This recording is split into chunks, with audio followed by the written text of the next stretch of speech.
little goosebumps as the crowd joined in what was arguably one of the best national anthem singers we've heard here in spring training. Gorgeous day for baseball. The Pirates are in town. Let's take a peek at their lineup.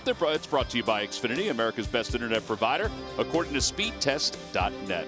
Well, Adam Frazier's going to be one of the utility guys for the Pirates. He'll lead it off at second. Gregory Polanco, well, he's their main guy here today, along with Josh Bell, and he'll be out in right field. Bell, you see batting cleanup, will be at first base. They're facing Jared Eickhoff, who is ready to go, and the first pitch of the day is in there. We're underway from Clearwater, Florida. Hope you're enjoying your time back home. I know the weather's a little bit better back home today, which is great to hear. 1 ball and 1 strike. Eickhoff so far this spring 2 official games, and then he also pitched in the college game against the University of Tampa. But so far 4 innings, 5 hits, and 5 strikeouts.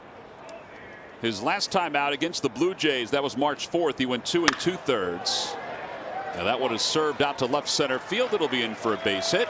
And Frazier's going to try for 2. The throw by Odubel is offline, and it will be a double. Well, I think the little back pedal that Odubel did, which he had to do, enabled Frazier to get his way to second base. And Frazier can run too, and I think also the momentum carrying Odubel towards that left center field gap does enable him to get his momentum back towards second base to make a good accurate throw. Just hitting no man's land, and Frazier sees that, realizes it's going to be hard for Odubel to gather himself and take second base easily. So that's 7 hits now for Frazier this spring, and here is Gregory Polanco. Polanco hit .251 last year with 11 home runs and 35 runs batted in. That's a towering pop-up. Santana's going to give it a look, but it's going to be back in the seats. I got to tell you, the seats are not filled up yet. They will be. There are hundreds of people that are still outside ready to come in to Spectrum Field. This is going to be one of the more well-attended games this spring. We're talking over 7,000 here. Yeah, I just made the mistake of trying to get into the store. There you see the Diamond Outfitters right there, yeah. To return one of our jackets. It was a mob scene in there. You didn't go in saying, "I'm Ben Davis. I need help." Well, everyone knows I need help. 2 balls and 1 strike. Diamond Outfitters, if you do come down here, they've got a beautiful assortment of golf shirts. It's amazing what they have. T-shirts and jackets.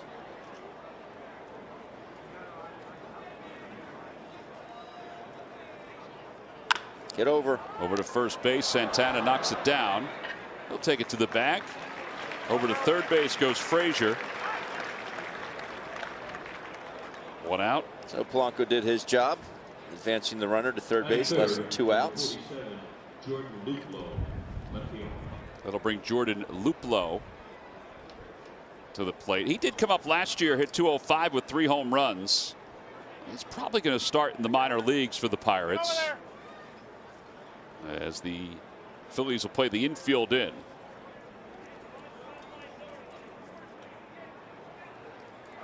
Pittsburgh comes into this game with a 4-7-2 record this spring. They're going to be a little different team this year, and that's because they do not have Andrew McCutchen anymore. Nope.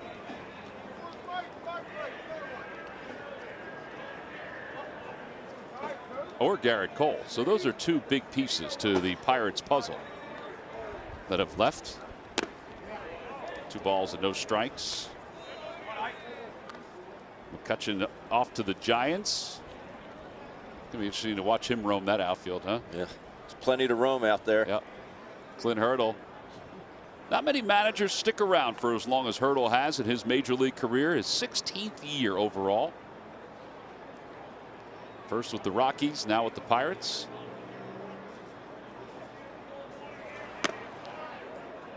Two balls and one strike. There's a front door slider that just kept on spinning.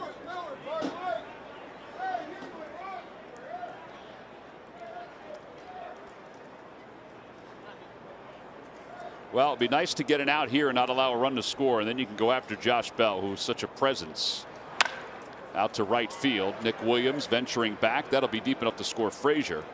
Williams gets a running start. He'll let it fly. His throw to the plate. Oh, it was a good one. And Frazier just beats it. Excellent throw, and you see Jorge Alfaro with the deke. There's not going to be play. It's not going to be close. That's what Jorge wants the runner to think. That was an excellent throw by Nick Williams. It was under control, the throw. So he really gets behind this ball well, and he knows he's not going to get him. But watch the deke here by Jorge. He just stands there until that ball gets right on him. He tries a sweep tag. So a run in with 2 outs here in the first. Here's Josh Bell, coming off a solid rookie season last year. At .255 with 26 home runs, 90 runs batted in. And he did it from both sides of the plate equally well. Yeah, he set a National League record for most home runs by a switch hitting rookie, and fell 1 shy of the major league mark held by, well, Eddie Murray and Tony Clark, now the president of the Players Association and one of my favorite players of all time. The nicest men you'll ever meet. That's right. He's up there in your category, big guy. Come on. 2 balls and 1 strike. Tony and I first met in 1994 with the Trenton Thunder. And when he arrived, we knew he was tall, but we didn't order a big enough uniform for him. Wearing some floods, was he? I remember when he looked at the uniform for the first time and he went, I don't think this is going to fit. 2-1 to Josh Bell. 2 balls and 2 strikes. Pitch there by Jared. We're going to have to hang with DJ Rayburn today, the home plate umpire. I think his mind tells him strike before he tells us. Bell is down on strikes, and that'll wrap up the first inning. Pirates do score a run.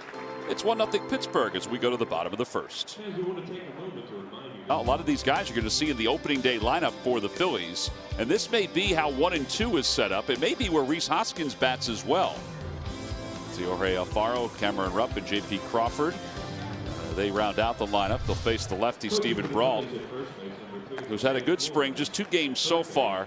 Outside shot of making the team as a starter, but could also be a long man for the Pittsburgh Pirates. Yeah, he could be one of those swing guys for the Buccos. 3-pitch pitcher, fastball, slider, change. Last year, very good. He was the 2017 IL most valuable pitcher. So it says a lot. It does. It says an awful lot. Well, he'll face Cesar Hernandez to start it off. Cesar 3 for 20 so far this spring. Last year hit .294. First pitch just below the knees, 1-0. Phillies are 6-8 so far this spring. They had a nice win yesterday against the Yankees. That ball's hit well. It's going to go foul. Ooh. I'm not sure if they were taking a look in the picnic area on that one. One of the things yesterday that Gabe Kapler was happy about, timely hitting late in the game by some of the Phil's offense. 1 ball and 2 strikes. There's Gabe.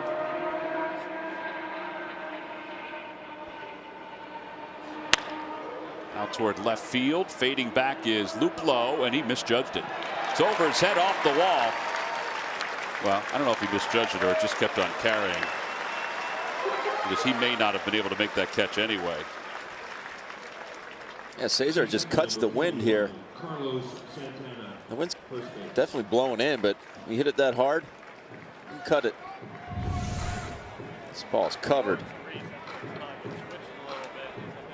I thought he got it more toward the end of the bat. I don't think he did. No.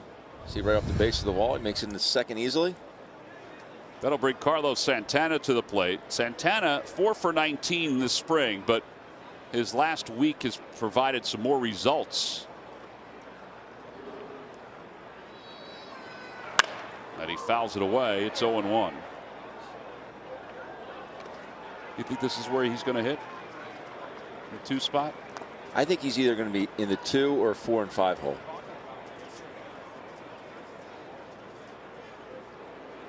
he can lead off also. He's just a little different leadoff hitter than Cesar is. Doesn't have the same speed as Cesar. They both see a lot of pitches. A line drive caught by Adam Frazier. Well, he was trying to go the other way.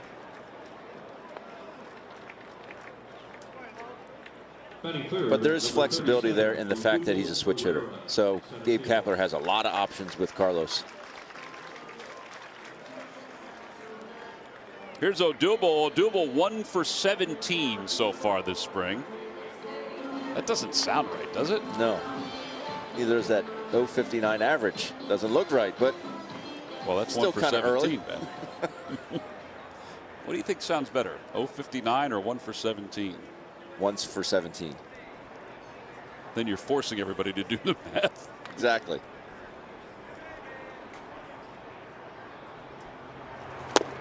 He has hit the ball harder lately, which is good. Means his timing is getting where it needs to be.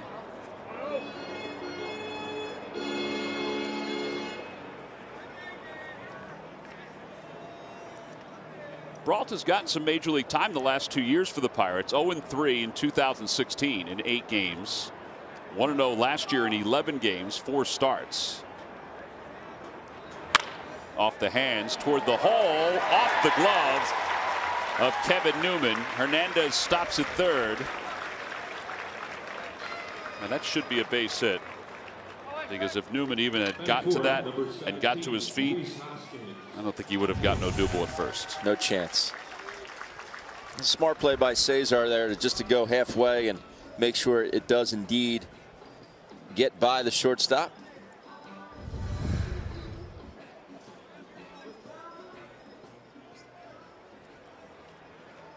All right, so first and third now for Rhys Hoskins.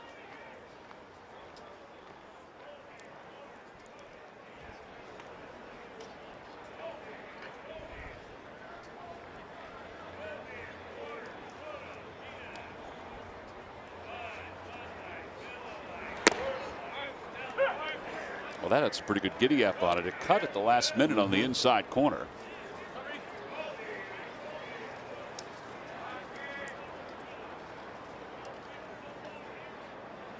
Brault was selected out of Grossmont High School. I should say out of Regis University, but was out of Grossmont High School in El Cajon, California.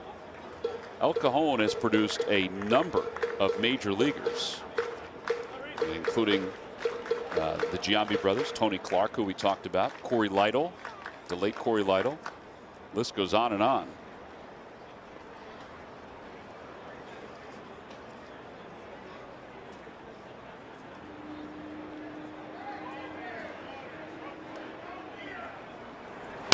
That ball's hit hard toward third, under the glove of Moroff, down the left field line.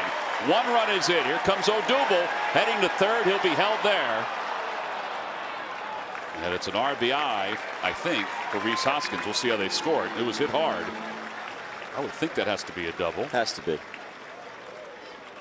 Batting fifth, number 7, Michael Pronto, third base. This goes right under the glove. Like Moroff was he was expecting that ball to pop up a little bit more. That's why you always work from the ground up as an infielder. Nice to see Odubel running well. So it is an RBI double for Hoskins. For Rhys, that's his 4th hit of the spring.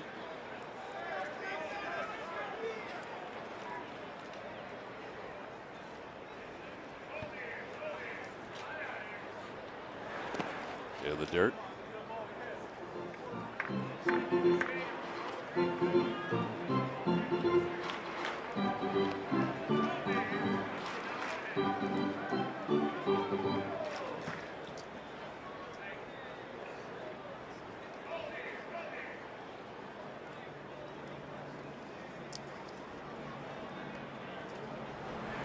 Change up on the outside corner. 1 ball, 1 strike.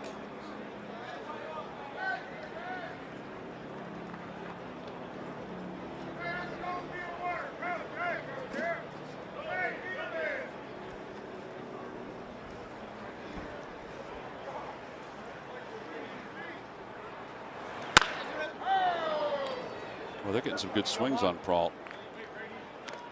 I think they're seeing it pretty well right now. Yeah.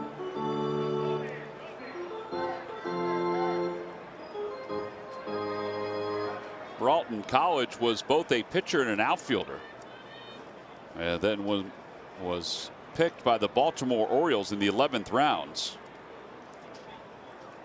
He eventually became just a pitcher. Nice play. Yep. Diaz, who's going to be the backup catcher this year. Looks like a transformer back there. Yeah, he does look like a transformer. What do you think he would be? More a Corvette? than meets the eye. Sing it, Ben. That is a good play, though. It really is. By Optimus Prime. That's right.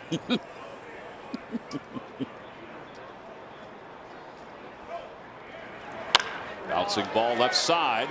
That'll get a run home. RBI for Franco. And it's 2-1 Phillies. Well done. Get down in the count, just put a ball in play. Something good could happen. That good being an RBI. Yeah, and they're playing the infield back because Franco does hit the ball hard, so you don't want to play the infield in this early. Out in front, but able to stay back just enough. Stay in the middle of the field. Good things happen.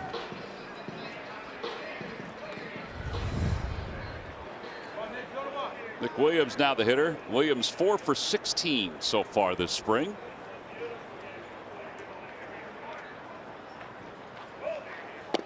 Breaking ball.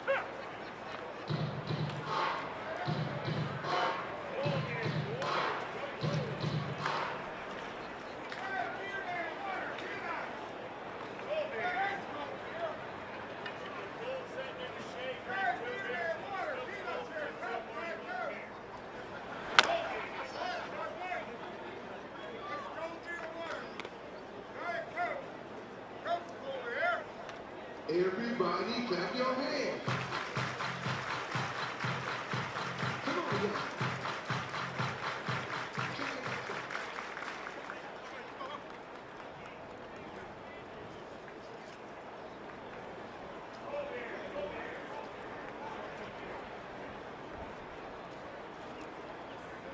Outside. 1 ball and 2 strikes. Ben mentioned how Brault last year was the International League Pitcher of the Year. He's 10-5. I mean, that's really good. But what really made him stand out, a 1.94 ERA. Man. And the all-important whip, I mean, it was right around 1. He only allowed 85 hits on 120 in the 3rd innings. Out to left field, Luplow shading his eyes from the sun. And the side is retired. The Phillies, though, do get 2 runs on 3 hits. We go to the second. Individual game tickets. Go to Phillies.com or call 215-463-5000 as we take a peek inside, well, inside that gentleman's ear. Buck goes up from Bradenton. And a pitch low. It's 1 ball and no strikes.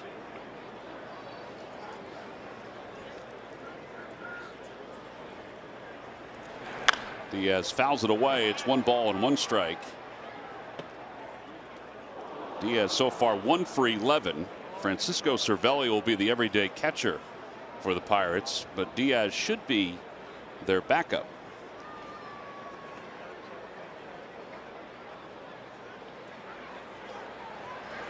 That ball's hit well deep to left field, and it's not coming back. Man. Solo home run. This ball was just left up in the zone. And that is the 2nd home run of the spring for Diaz. So it's 2-2 ball game. I think this is a changeup. I wasn't watching the monitor as it was delivered, but just looking at the speed of the pitch, 83 miles an hour. I'm going to take a look here. I guess that's a changeup. I mean, it didn't move. It had no lateral movement, so I'm assuming that's a changeup there. You see Jorge wanted that pitch down. Ended up out over the plate.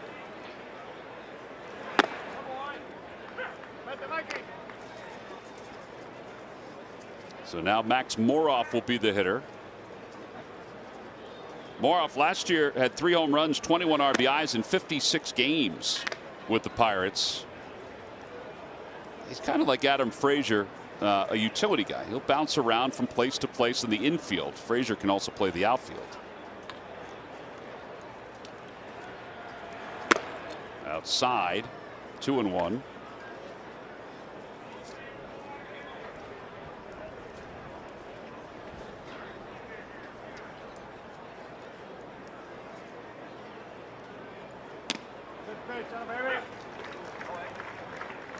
That fastball looked like it cut a little bit.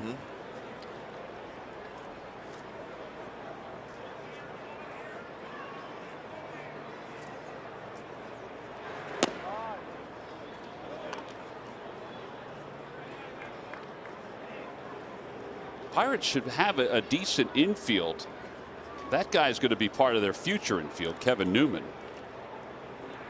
But they should have a decent infield this year. They'll have Bell at first base, Josh Harrison at second, Jordy Mercer at shortstop, and then Colin Moran over from the Astros, who had a very good year at AAA last year, is supposed to be their third baseman. Swing and a miss. 91 on that fastball. Second strikeout for Jared Eichhoff. Kevin Newman's coming up, and Kevin Newman's college teammate Scott Kingery is standing by with Greg Murphy. Yeah, that's right. That's pretty good timing as your college teammate comes up to bat. Scott Kingery joins us down here in the left field corner. Hey, it's been a lot of fun so far this spring for you, I would imagine. Your second big league camp, and obviously you're just here trying to open eyes, and so far so good. Yeah, I mean, my main goal is to come out here, have some fun, and every time I step on that field, kind of prove what I can do. Talk a little bit about the mindset as you come into spring, because there's some things you can control and there's some things you can't. How do you just concentrate on the things you can control? Yeah, I mean, spring training, it's a time to work on stuff, kind of get back in the swing of things. So for me, I'm focused on baseball, and the other side of it, I can't really control. So my main focus is to come out there and just kind of, go out there and have some fun with my teammates and show them what I have. Obviously you're working with a new coaching staff this year, and there are things that I'm sure you brought to camp that you wanted to work on, things that they may want you to work on. What was your plan as you came in, and things you said, you know what, here's where I'm thinking my next step? I think base running is always going to be something I can improve on. Alongside that, my approach to the plate tends to, I tend to expand the zone sometimes, and I think more experience and more, game at bats will help with that. But, that's something I need to focus on. Well, you mentioned a couple of times having fun. And, hey, after all, this is a game, right? You're playing the game of baseball. It's a business, but it's a game. This group of guys inside the clubhouse, you guys are having some fun this year, and it's been fun to watch. Yeah, I mean, we got some different kind of stuff going here. We were talking about the talent show, and, it's just a lot of fun with this group of guys. We got a lot of young guys, some veterans that, big name guys that came in, and, we're kind of clicking right now, and I think there's something good going on in the clubhouse. All right, next time we have Scotty on, we're going to have him do the ribbon dance, but we won't have you do that now. It's part of the talent show, but we will do a minute with Murph. You ready for that? All right, according to the media guide, you are an avid reader, so if someone says to you, hey, what book should I read? What's your number one go-to?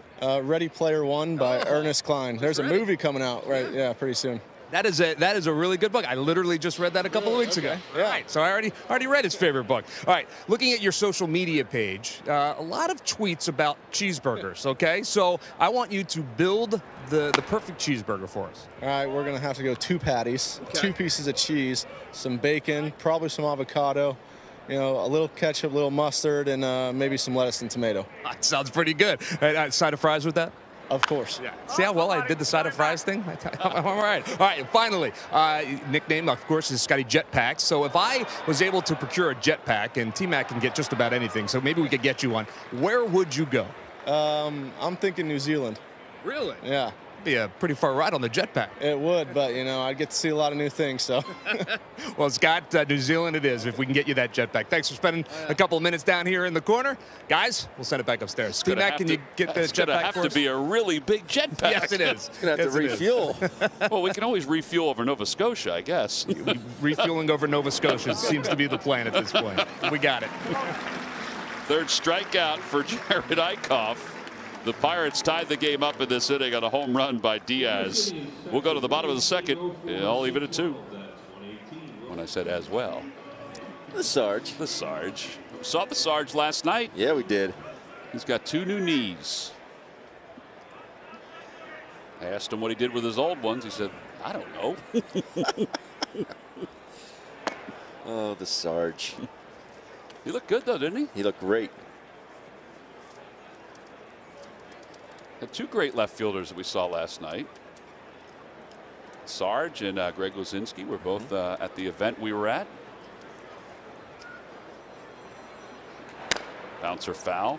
And as Dave Buck said, the greatest second baseman in the room, Mickey Morandini, was there as well.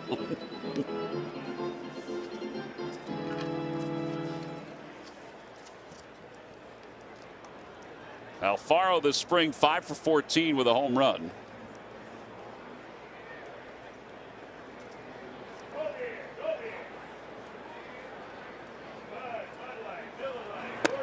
Now the inside corner, good location on that fastball.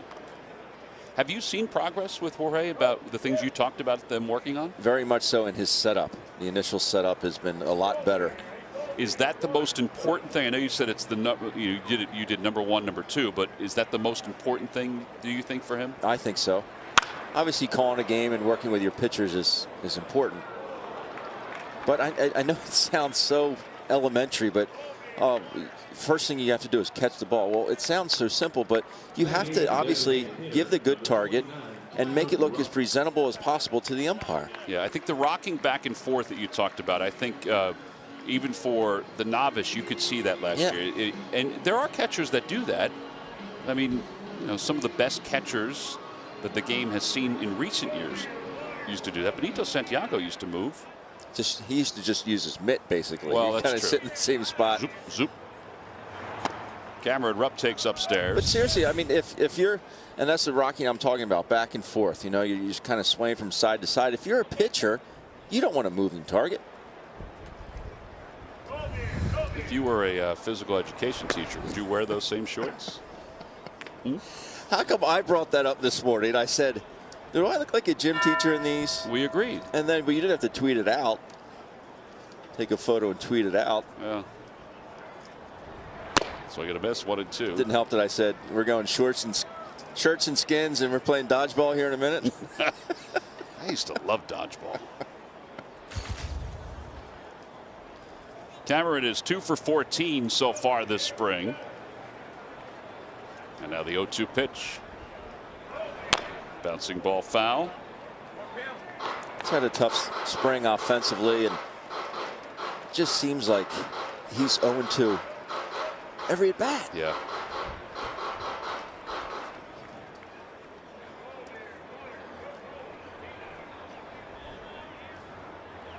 Swing and a miss.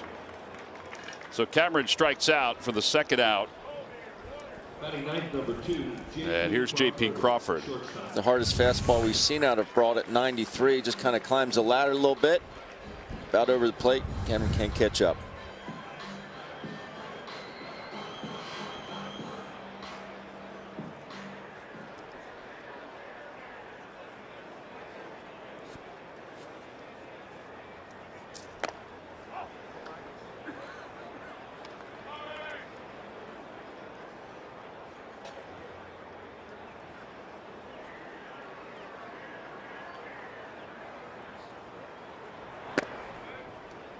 JP takes a strike. JP is 4 for 15 this spring.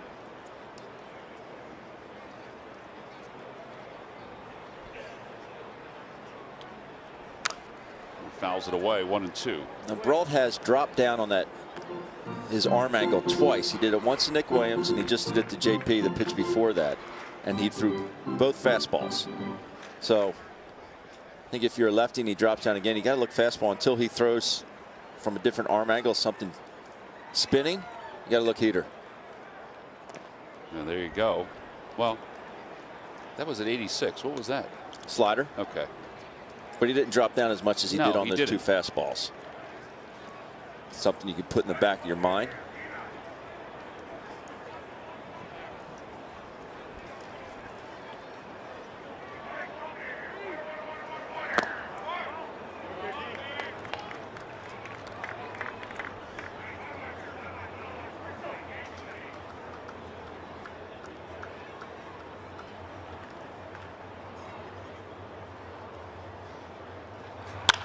Fly ball shallow center field. Cunningham makes the catch. They're struggling with the sun today. Phillies are retired in order. We've completed our first two. You can get all tickets by going to Phillies.com.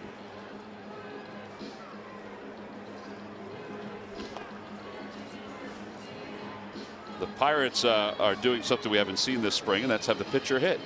This is usually the point. I shouldn't say it's this point. It's usually next week when the pitchers begin to hit around spring training games. Part of it is that Brault was a very good hitter, as we said, in college, and has done a decent job during his professional career.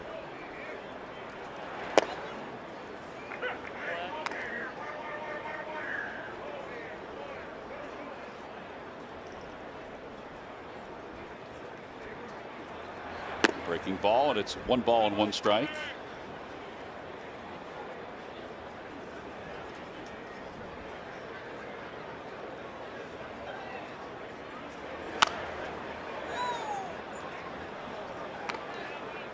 One and 2.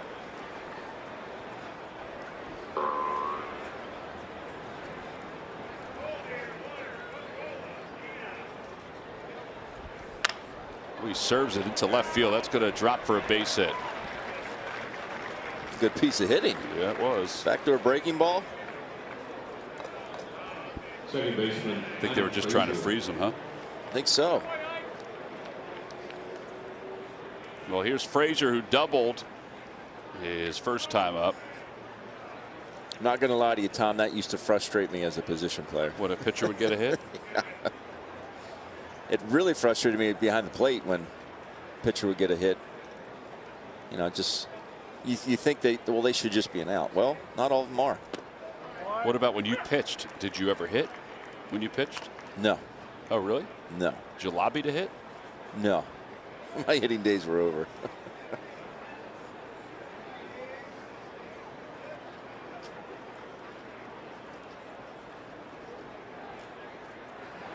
Over to first base, past Santana and into right field. Brault around second, heading to third. And the Pirates have runners on first and third. Right fielder, With nobody out.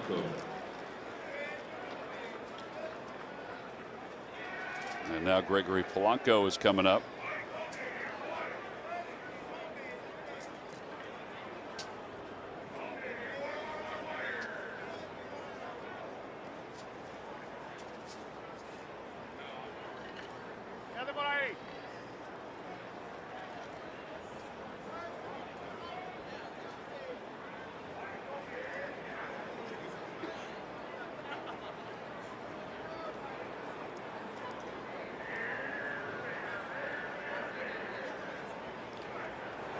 First pitch fastball is in there, and it's 0-1.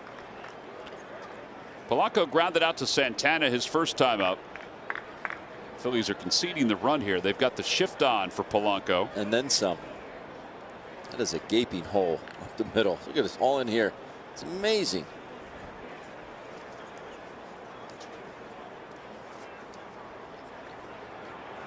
Swing and a miss.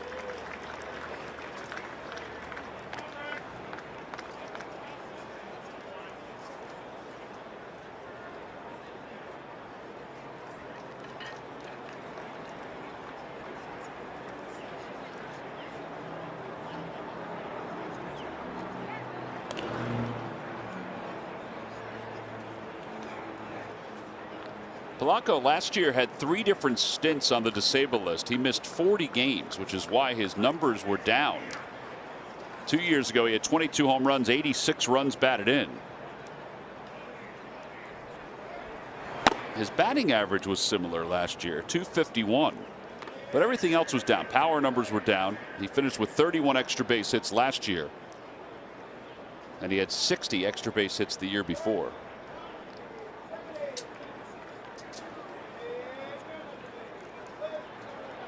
Participated in the World Baseball Classic last year for the Dominican Republic. Did really well there. Out to shallow right field. Nick Williams coming in. Brault tagging from third. Williams has got it. Brault heading home. He just draws the throw. And everything worked out well for the Phillies because Santana was able to cut it off. And that kept Frazier over at first base.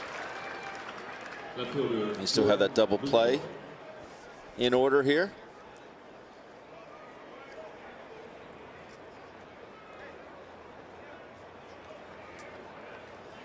Well, one away. Jordan Luplow is coming up. Let's check in with Greg Murphy. He's got a surprise guest. I certainly do. And if you were out here at batting practice today, you felt the buzz as this man walked out on the field. Hulk Hogan is here at Spectrum Field. Nice to see you, and nice to have you out here and watching the Phillies today. Brother, I had no idea the Phillies were all Hulkamaniacs. No wonder they beat everybody.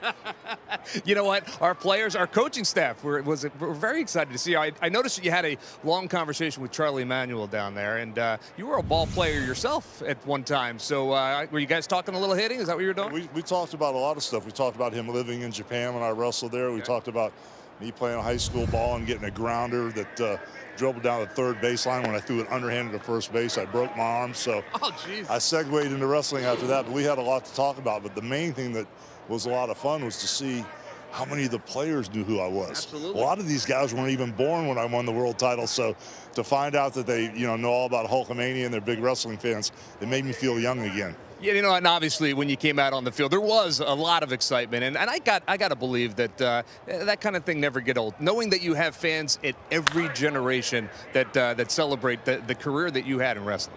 Well, thank God it's still happening. Yeah. At first I didn't realize how popular the Hulk Hogan character was. And then, at this point in my career, I'm just thankful that it's still going on, and the kids that play baseball and the fans are still excited to see me. So it's a really cool blessing. Absolutely, it is a blessing. All right, how about if we play a little game? I was telling you a little bit about a Minute with Murphy. Were you ready to play this game? Okay, all right. You're ready. You have not been prepped on these questions. This was great. Minute with Murph the Surf.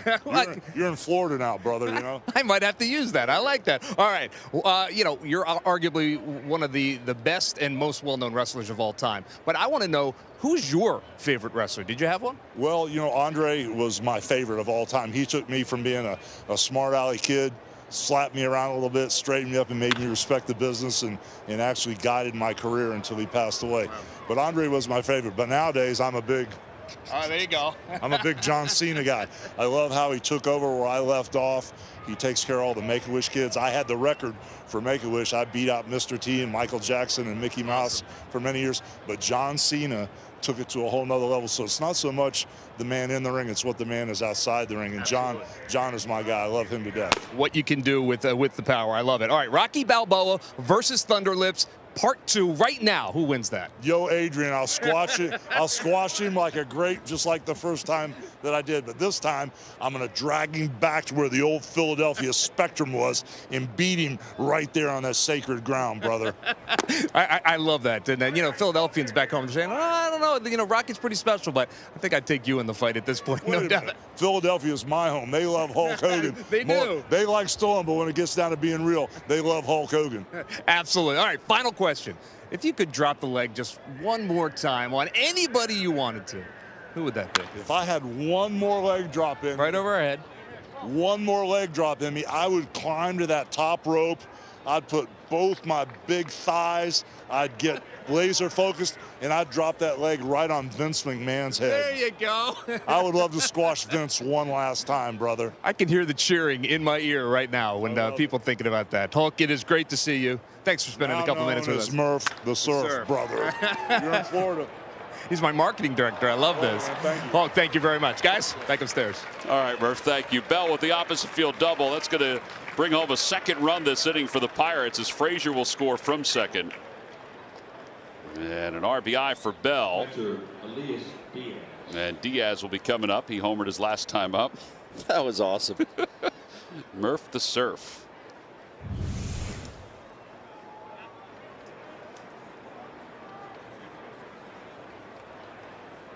Stays back on that. It's a hanger there. Again, a backdoor breaking ball they try and go to, and Bell sees it up and doesn't try and pull it. Rick Kranitz out to the mound to talk to Jared Eichhoff as the Phils get bullpen action behind him.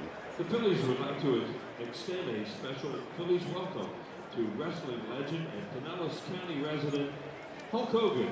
There's Ricardo Pinto, who was warming up in the pen. Murph looks small next to Hulk Hogan, didn't he? It's the Hulk. We don't call Murph the Hulk. That's right, we call Murph the Surf. Yeah. Can you hear him cheering for him right now?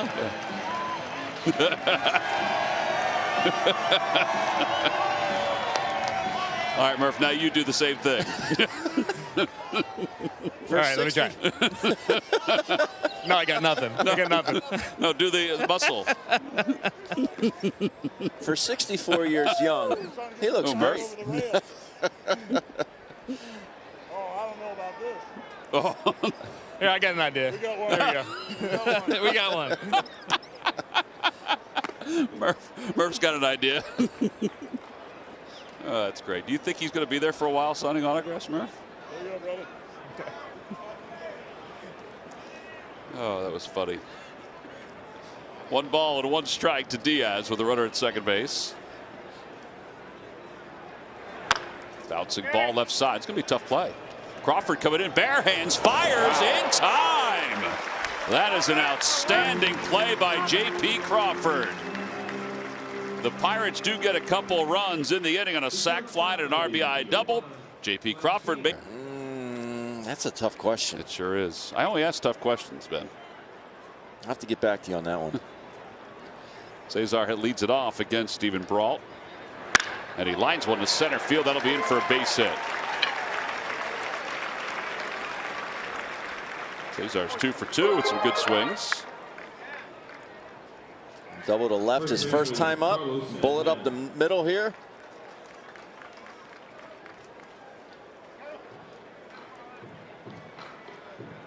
And now Carlos Santana's coming up. He lined out his first time up.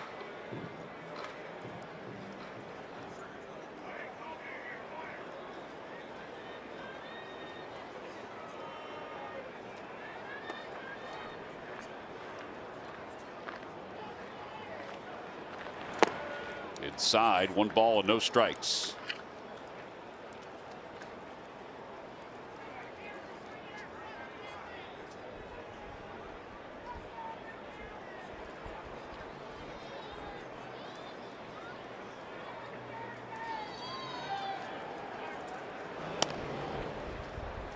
See if Cesar does try to run. His stolen base percentage was up last year, 15 of 20. They'd like the attempts to be higher because he has such good speed. And he is still learning. There's no question about it. It's one part of his game that he's learning when to go and to be able to read how to go. Outside, and it's 2-0.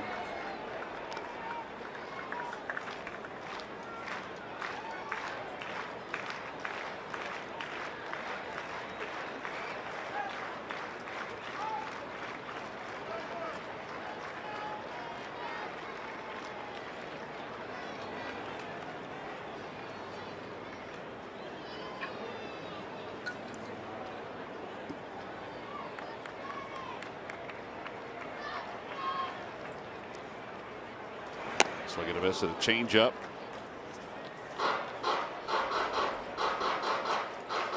Not what I'm looking for. 2-0. Good pitch there by Brault. Yeah, good arm action.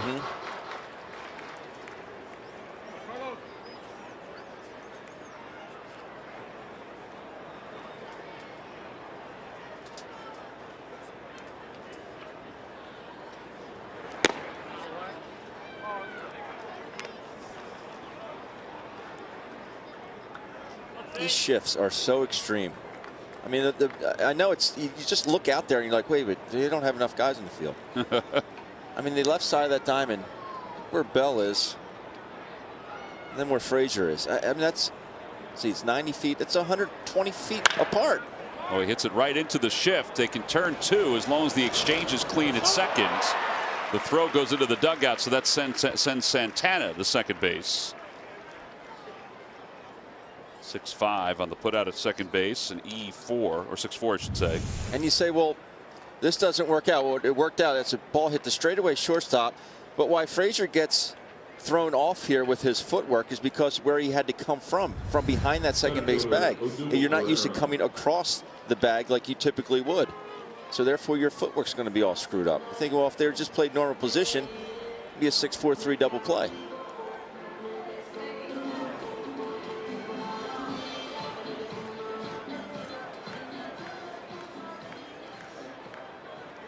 Odubel reached on an infield hit his first time up.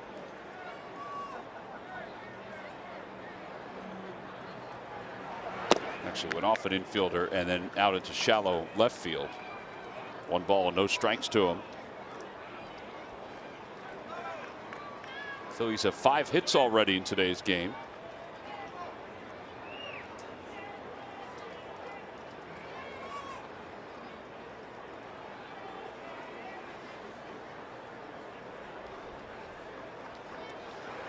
Off the end of the bat. Charging is Newman. And he just gets Odubel Herrera. 2 outs. Over to third base is Santana.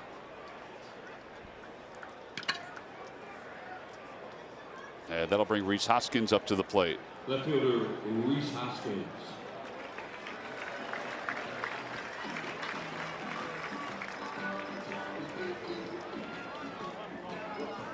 Rhys doubled his first time up, drove in a run.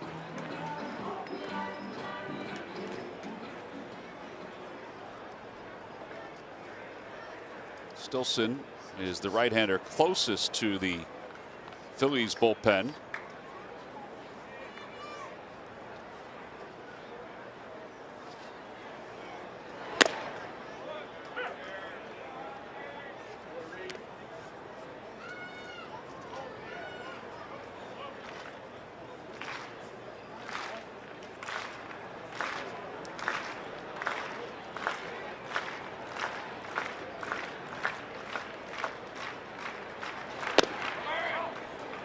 Good pitch on that slider.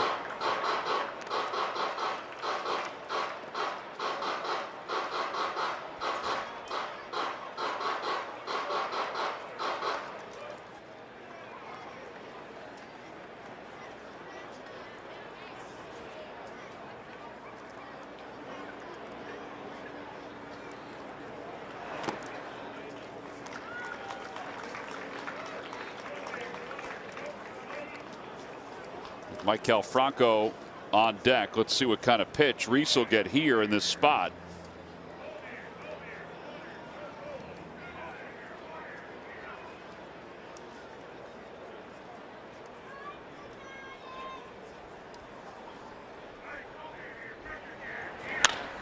And a liner out to left center field. That'll be in for a base hit. Another RBI for Hoskins as Santana scores.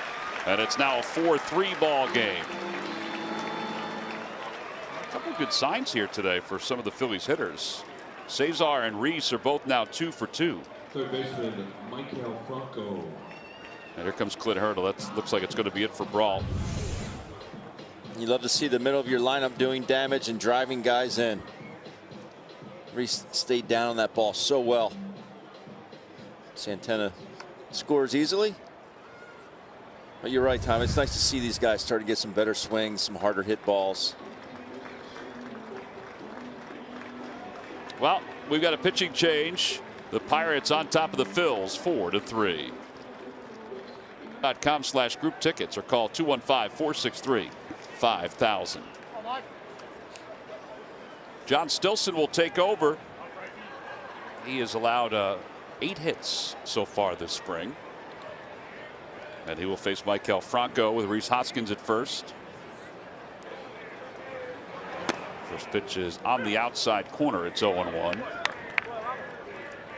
Stilson was signed to a minor league deal by the Pirates out of the Blue Jays organization.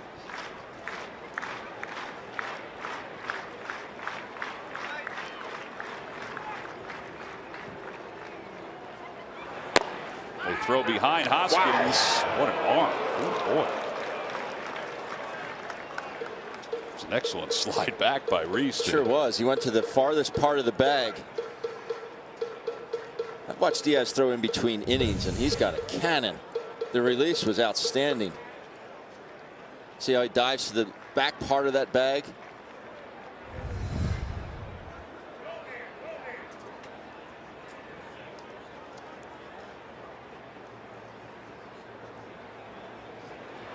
It remains 0-2. Stilson last year in Buffalo was 2-4 with a 3.14 ERA.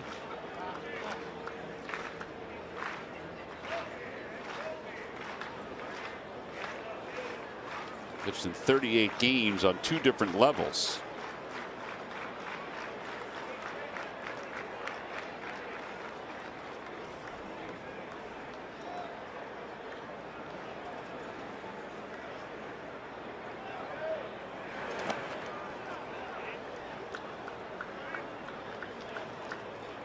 Kid behind home plate has some really good actions, doesn't he? He smothers it very well. He gets over top of the ball, deadens it.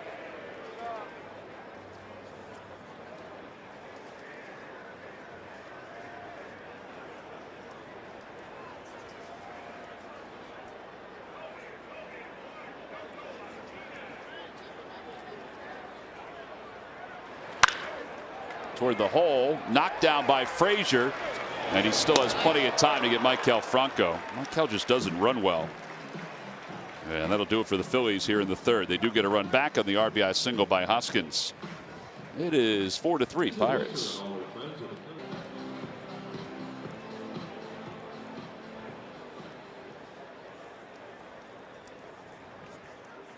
And he will face Max Moroff, Kevin Newman, and Todd Cunningham. The bottom of the Pirates order.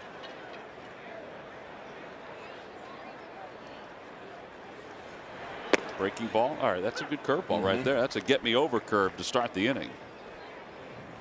He's probably not going to finish this inning because 60 pitches is the target today.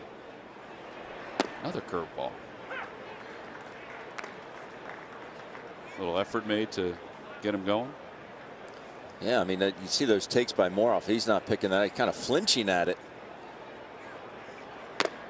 Throws him a fastball that sails.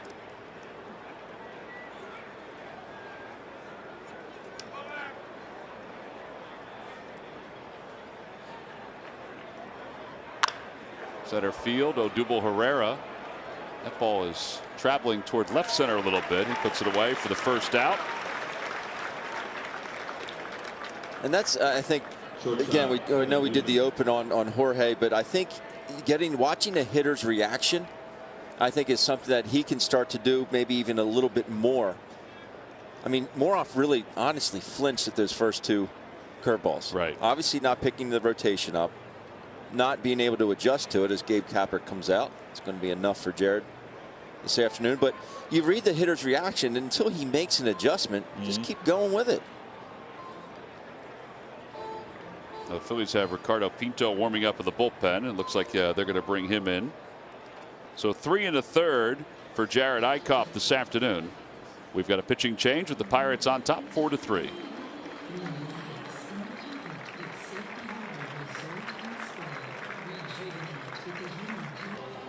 There's Jared.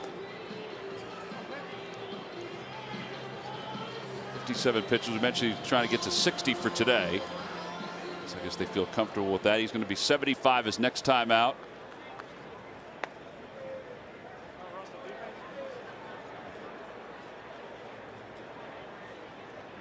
So Kevin Newman will be the hitter with 1 man down. Newman grounded out his first time up. And Newman takes a strike, and it's 0-1. Kevin Newman was the Arizona teammate. Phillies infielder Scott Kingery. 1-2. Jordy Mercer, we said, will be the starter this year for the Pirates. But Newman's coming pretty quickly. 40 games last year at AAA, hit 283. Overall hit 267 on 2 levels with 4 homers and 41 RBIs. Former first-round pick. Up high, and it's 1-2.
Off the hands to left center field. Odubel on the run. He can't get to it. He plays it on one hop. He covered a lot of ground. And that'll be a base hit for Newman. His average is up over 300 this spring. Talk about a ball being hit in no man's land.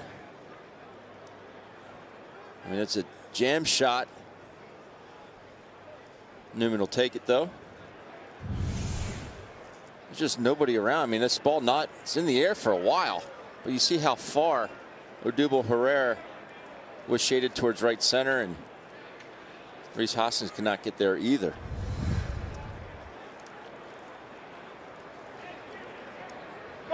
Runner goes. Pitch is taken for a strike. Throw to second a bit high. And Newman is able to swipe the bag. He did have 11 stolen bases last year. An excellent jump. Not a whole lot Jorge could do. Take away right here. I mean, that is a lot shorter. We talked about that in the open.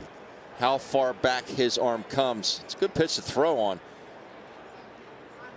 Just needs to get on top just a little bit more, but that was a better takeaway for Jorge. To the right side. Newman goes over to third. There are 2 outs, though, as Cunningham is retired. And when I say takeaway, it's from the time he gets the ball in his mitt. Watch his right hand. It doesn't go very far back. So the shorter this way, the better. And that goes right up top. And that's a lot quicker release. And that's something that they're trying to get him to do. That was a lot better. But you saw he still had the arm strength. Sure he did. So he doesn't need to wind up. He still got it there in a hurry. Cole Tucker is the pinch hitter for the Pirates. With 2 outs at a runner third base. Good fastball. That one had great sink on it. So no balls and 1 strike.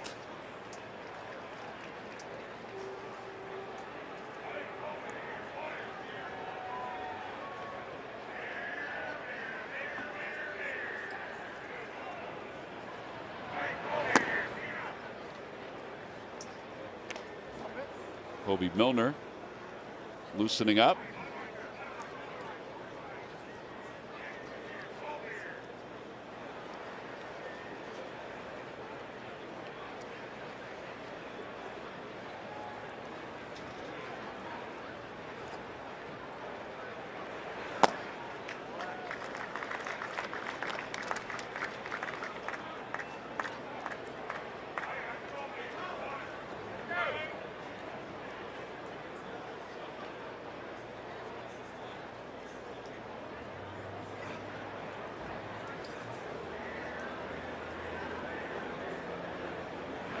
Got him.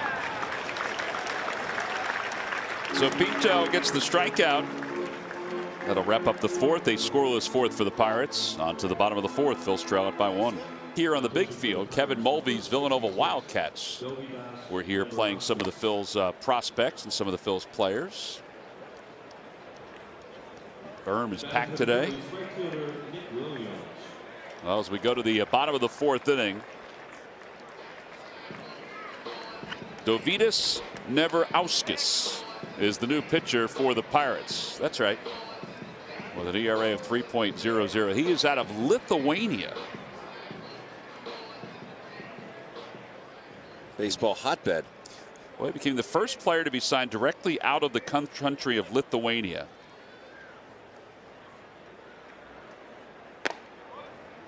Only one other player from Lithuania, although he was raised in Boston, who has played in the major leagues, was Joe Zabustis, who played for the Philadelphia A's back in 1933.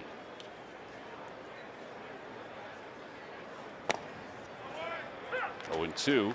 Big arm. Well, they get big arms in Lithuania. Last year he pitched in 24 games for the Pirates and had an earned run average of 3.91.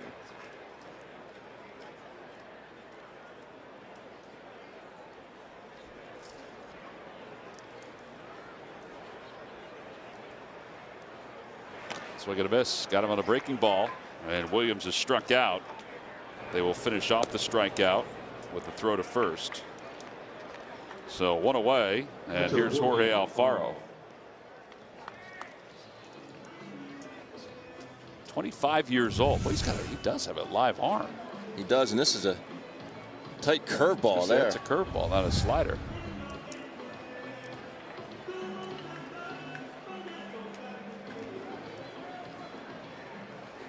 Alfaro with one man down. They'll be up for the second time.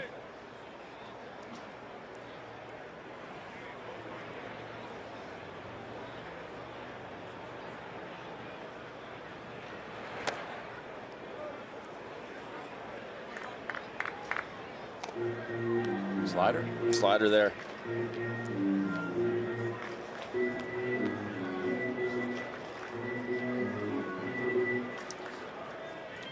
Had 13 saves last year in AAA.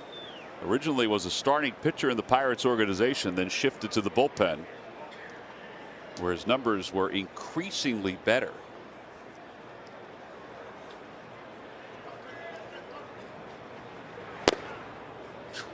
Another slider? Another slider. 0-2. 90 on that slider, so 95 with his fastball.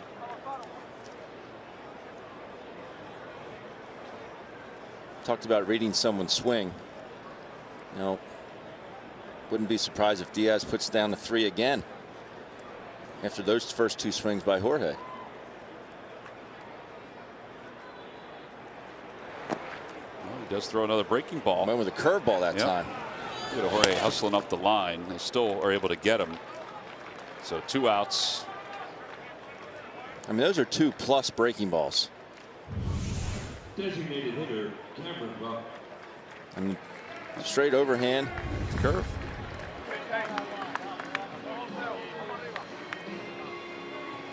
And out Cameron Rupp. Well, how he was able to get drafted, or I should say signed, is that he attended the 2008 and 2009 MLB European baseball camps. Major League Baseball, like every other sport, making inroads in other countries beyond Latin America, Canada, and the United States. His dad promotes baseball in Lithuania for children and coaches. And he coaches a handful of national, club, and little league teams. That ball is lined to left field. And it's run down by Luplow. That's the best ball we've seen Cam hit in quite a while here in spring. So that's a good swing. Phillies go down in order. We've played 4. We'll go on to the 5th with the Pirates up by 1 today. Well, we move on to the top of the 5th inning, and Hobie Milner will come up. Why is Hobie Milner coming in here, Ben, in the 5th inning? Well, it's because you have Adam Frazier, left-handed hitter, Gregory Polanco, a left-handed hitter. So they're trying to get Hobie matched up against these lefties.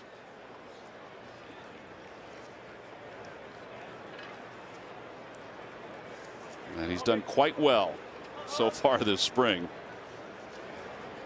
I tell you, he is a great story, because he's made himself into a potential major leaguer just because he switched his motion.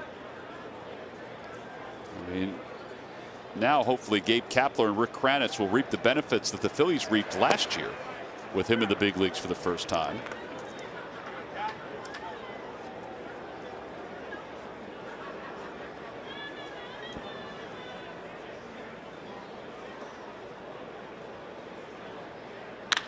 Out to second base. Nice play on the backhand by Cesar.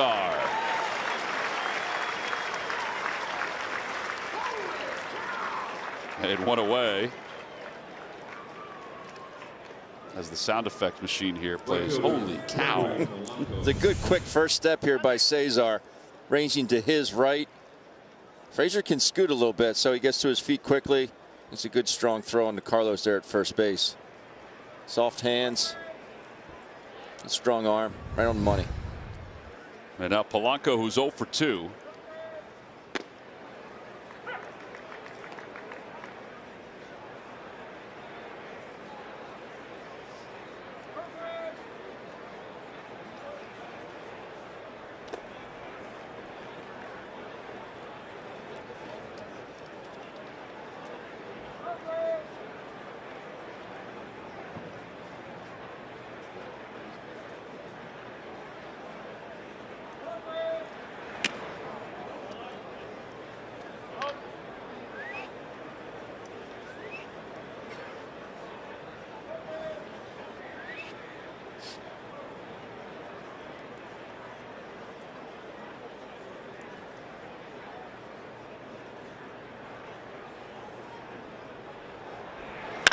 Fly ball right field.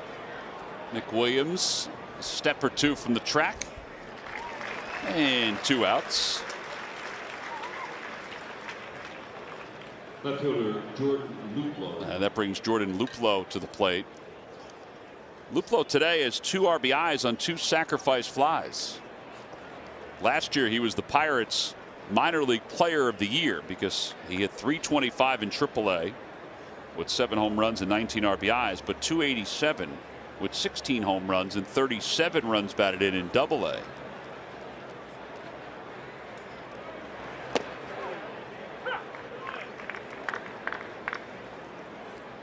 And there's a reason they put him in that 3-hole today.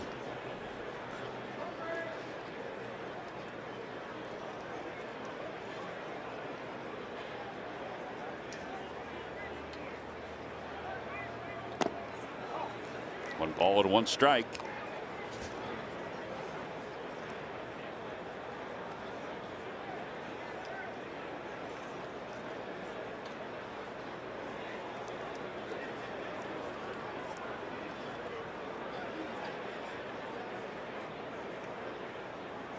Third round selection out of Fresno State, where in his final year was a Golden Spikes semifinalist,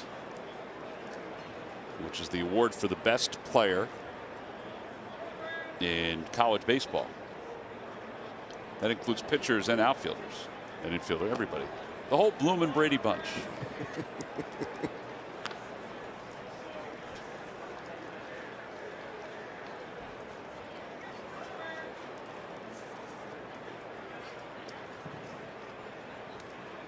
Three balls and 1 strike to Luplow.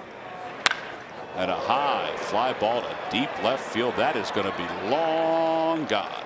Wow. Off the back fence here at Spectrum Field. And it's 5-3 Pirates on top. That's 3 RBIs today. And the 3rd home run of the spring for Luplow. You don't see too many get out there. I know the wind's blowing out, but good looking swing here.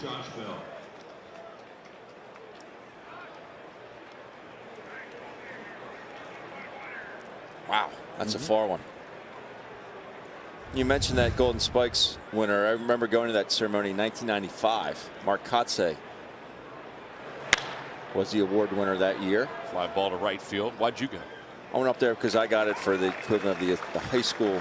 Oh, nice. So it was a really cool event up in New York City. My folks got to go up. It was fun.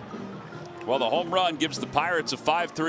Sort of a caricature of the way you thought managers should look.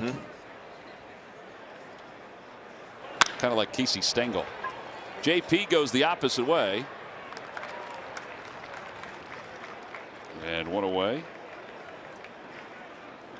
Second baseman Cesar Hernandez. And now Cesar, who's 2 for 2, will come up for the 3rd time. First at bat from the left side today.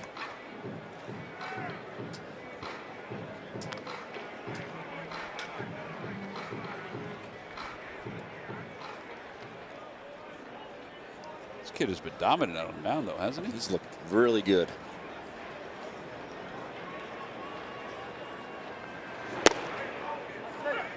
Pirates have an excellent closer. And Felipe Rivero, they just signed him to a long-term extension. He can throw 100 every pitch. Jake Thompson loosening up in the pen. But it's his changeup that sets him apart. Well, I mean, when you throw 100 and your changeup's at 90, 91 with movement.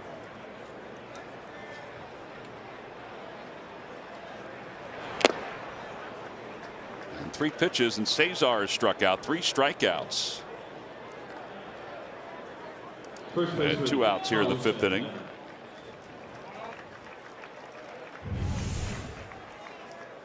It's back to that overhand curveball again.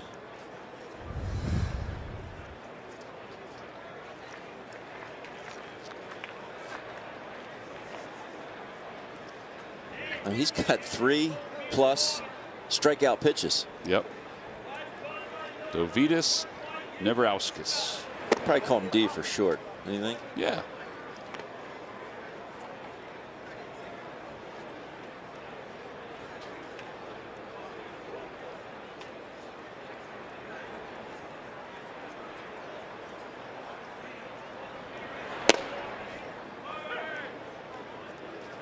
And what are you going to do with that pitch? Everything's down in the zone.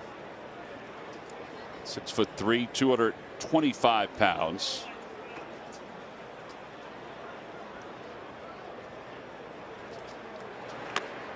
Pitched in the Futures game in 2016 in San Diego.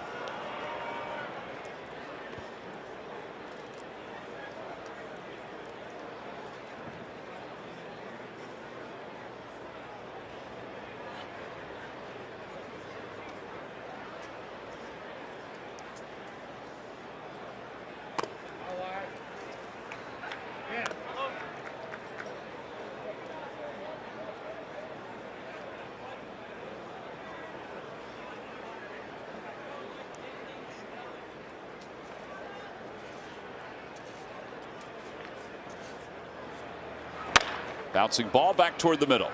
Charging is Newman. And off the glove of Bell. I think Bell got knocked on his heels a little bit. He didn't look like he was in the best position to receive this ball. It's a play that Bell should make. It's an easy, this is a great play here by Frazier. Just to get to it, attacks it. But you see how Bell was kind of flat-footed. It was on his heels. I'm sorry, by Kevin Newman there. But Bell was not in a good position. You got to be anticipating a bad throw there at first base, and Bell got caught on his heels. Yeah, Roman Quinn is on a pinch run. It's be a good matchup here. Roman running. Watch Bell. He's just kind of like on his heels there. I mean, he's not even in position yet to field. You look how he fell back on it. Yeah, got to have balance out there.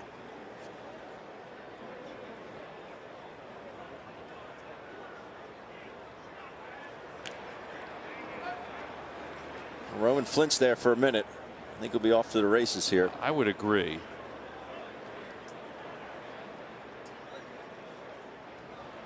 Got a good lead.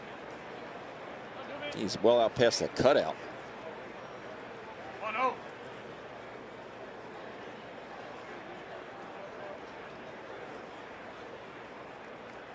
A bit outside. 1 ball, no strikes to Herrera.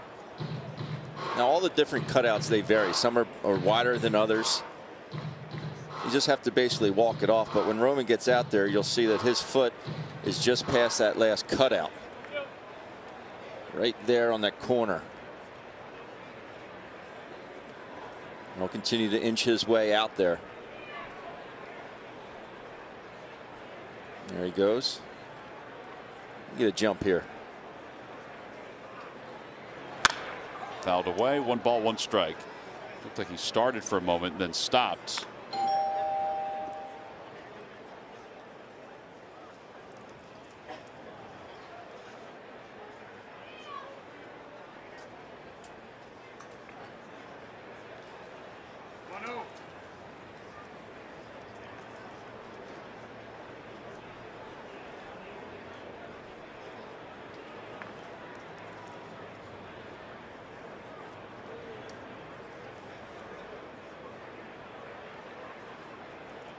Runner goes. Pitch is high. Throw to second base. Nowhere near in time. Into center field. Backed up by Frazier. So Quinn's got a stolen base. I think the objective is for the next couple weeks is for the Phillies speedsters, whether it be Quinn, Cesar, is to go. What's it feel like to run like that? Well, I mean, that is as good a jump as you're going to get. I mean, look at this. The top speed of his first step.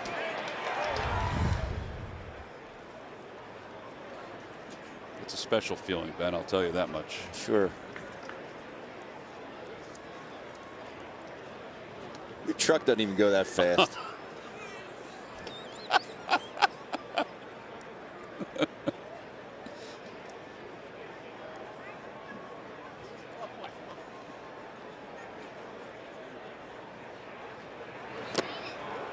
Two and two as Odubel goes after one in the dirt.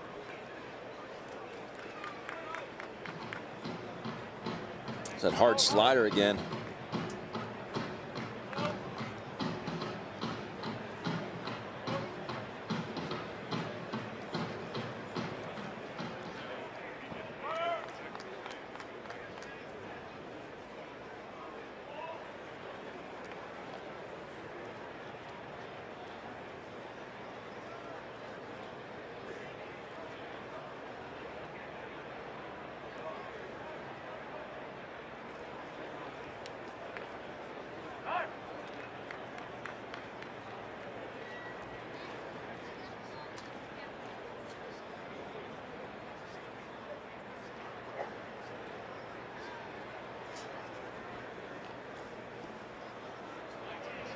Runner goes, pitches loop down the right field line, and the Phils will get an RBI from Odubel Herrera, who's on his way to second. The throw by Polanco offline. It's now a 5-4 ball game.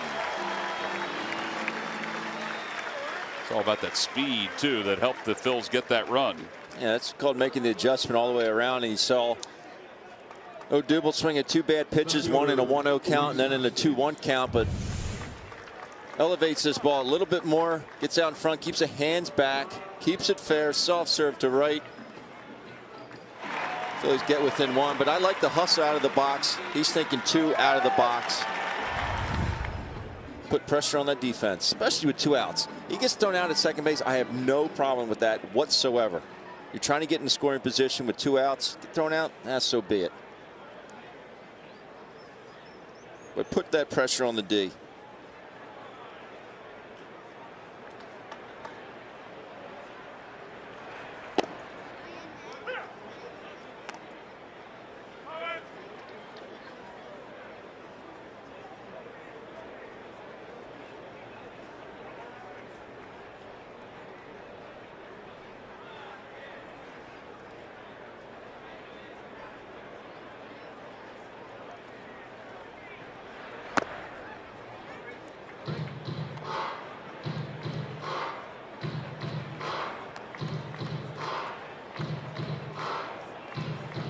Might see Roman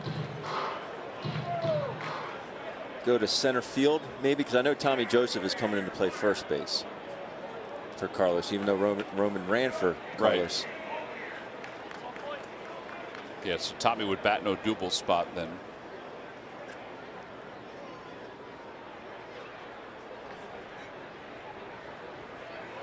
Inside 2-1. Tommy also took ground balls at third base today. He looked fine. There was one sequence where he was taking ground balls from the coach. He took one, threw to first, and in the next split second, somebody lined one on one hop to him from the cage.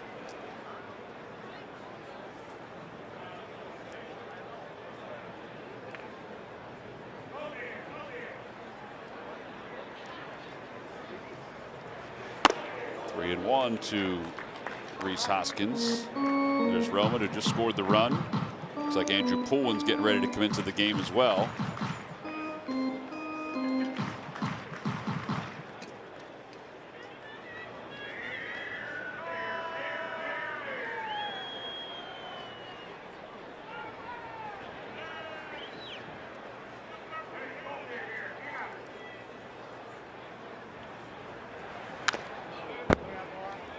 Well, he got the fastball 3-1. And he went after it.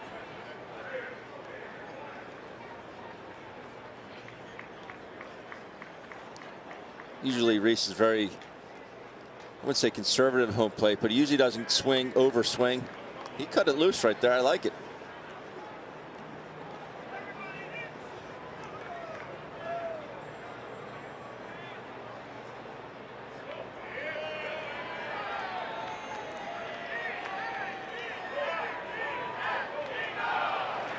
Inside, ball 4. So Hoskins has been on base 3 times today. And Maikel Franco is coming up, but he's waiting to see if the Pirates are going to make a pitching change or not. Ray Searage is heading out to the mound.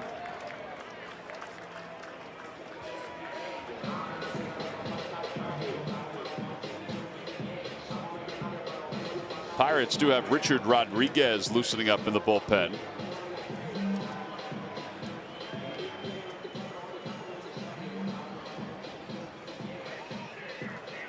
Umpire just signaled that that was an official mound visit. So what is an official mound visit? Well, we have it for you. Discussions between pitchers and position players that occur between batters in the normal course of play. Visits by position players to the mound to clean spikes in rainy conditions. That's interesting. I didn't know that. Visits to the mound due to an injury or potential injury of pitcher. Visits to the mound after the announcement of an offensive substitution.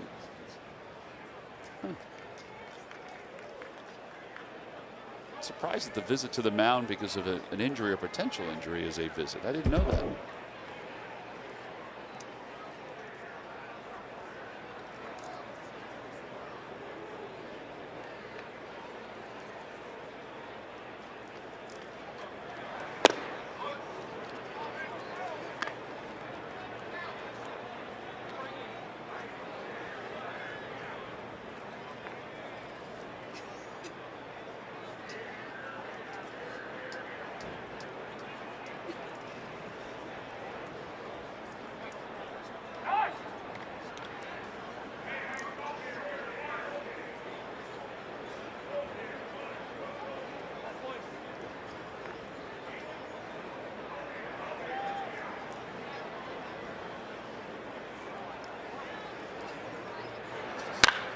Bouncing ball to third. And Moroff will just go to the third base bag, and the inning is over. Phils do get a run back. It's an unearned run. We've played 5. We'll go to the 6th inning. Pirates lead it by 1. Was really good his last time out with, again, that revamped motion. He was very quick and short with his windup before. But now he's got a little twist to him, a little extra velocity. What did Rick Kranitz say about that, Ben?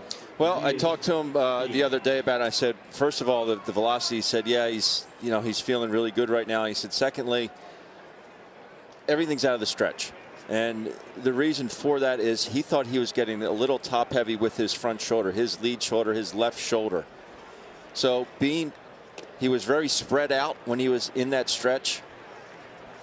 And his left shoulder was really pointed on a downward angle, and everything, he just kept falling forward.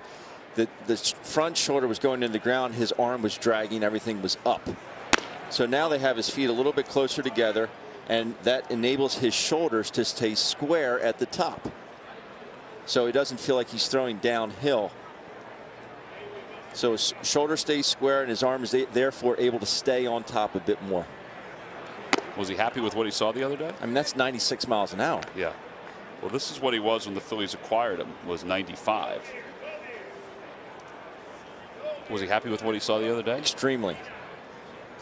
And he continued to do it in the bullpen session I watched the other day. That's a pretty close pitch there, and it's down and away. So he just walked him.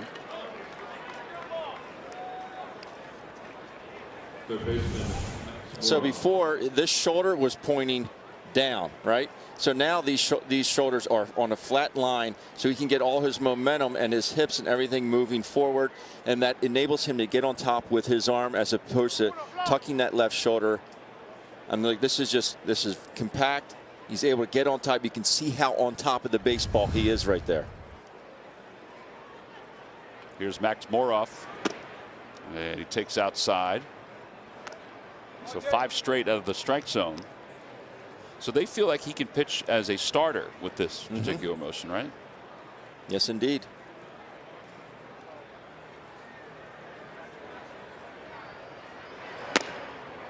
Pours it in at 92 miles an hour. Moroff is 0 for 2. He has struck out, and he's fly to center.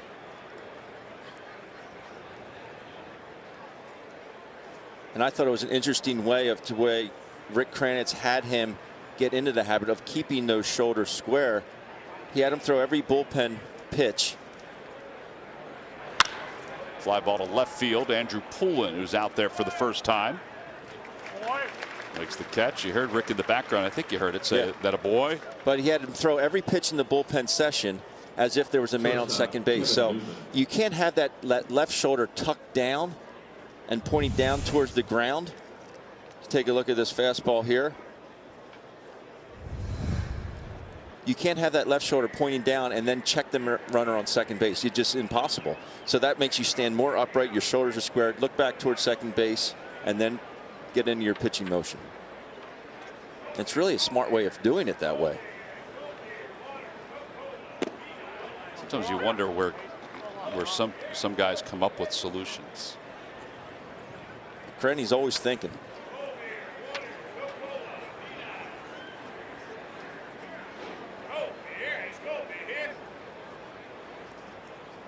No balls and 1 strike. Bouncing ball toward third. Florimon to second for 1. Over to first, not in time. Meneses had a little bit trouble with the exchange, but also Newman runs really well. Man, he got down that line. Yes, he did. I like this in Florimon as he goes and gets this ball. Watch him go and get that short hop. That's an excellent play there. If he stays back on that ball. I mean, Newman just outran it. Right. If Florimon stays back on that ball, he's going to get a longer hop, and it's going to be a tougher hop. You get that short hop, you know exactly where it's going to be.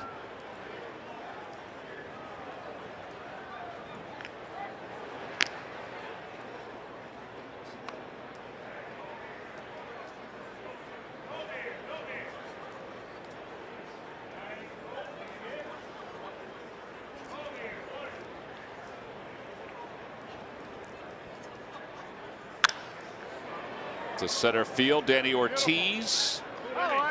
No runs, no hits, and one man left. Clean inning for Jake Thompson.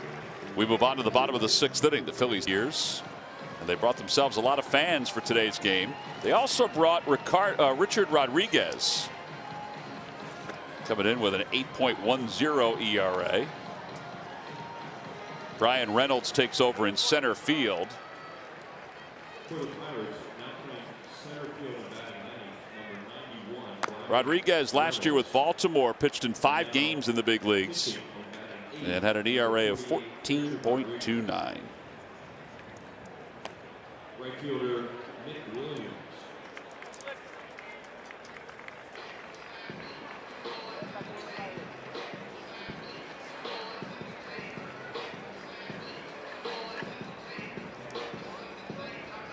In AAA last year, he pitched in 42 games, had an earned run average of 2.42. He is 28 years old. Signed as a minor league free agent.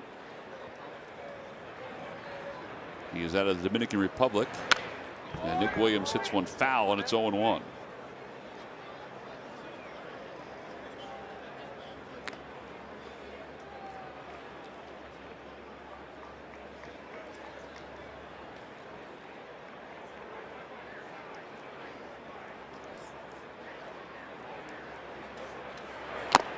Oh, 2.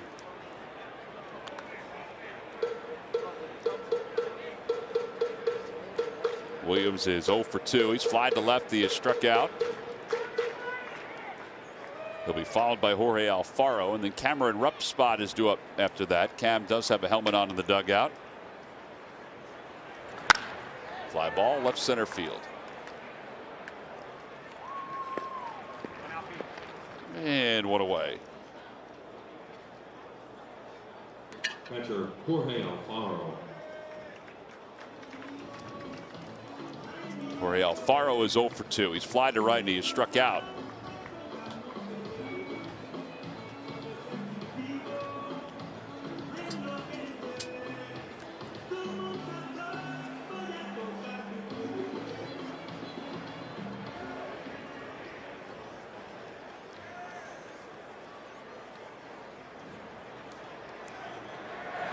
Fouled away, 0-1.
That one just laid right in there for a strike. It's 2-2.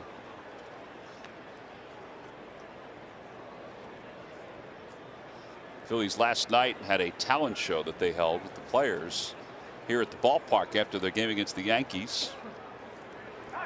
Gabe Kapler said it was very enjoyable. I understand that Alfaro was one of the better singers in the talent show.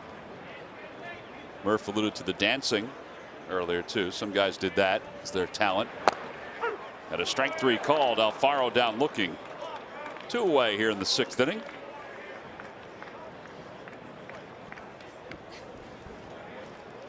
Cameron Rupp is coming up. All right, so Ben, if you were invited to a talent show as a player, what would your talent have been? That's a good question. Well, he would be terrible with Minute with Murph. It would just take forever. 5 minutes with Ben Davis. I really don't know. What are you talking about? You don't juggle? I could juggle. That's all about right, it. so he can juggle. Yeah, but well, I mean, it's a lost art. You Juggling? get votes, yeah. You get votes. What would you do? I'd probably a burp. The alphabet. What? Of all the talents that you have, that's the one you would want to show I off? think so. Although I'd have to defer to Larry Anderson, though, because Yeah. his will be a little longer. Larry is pretty good in that department. I'd see how many push-ups I can do in a minute. That would probably be very entertaining.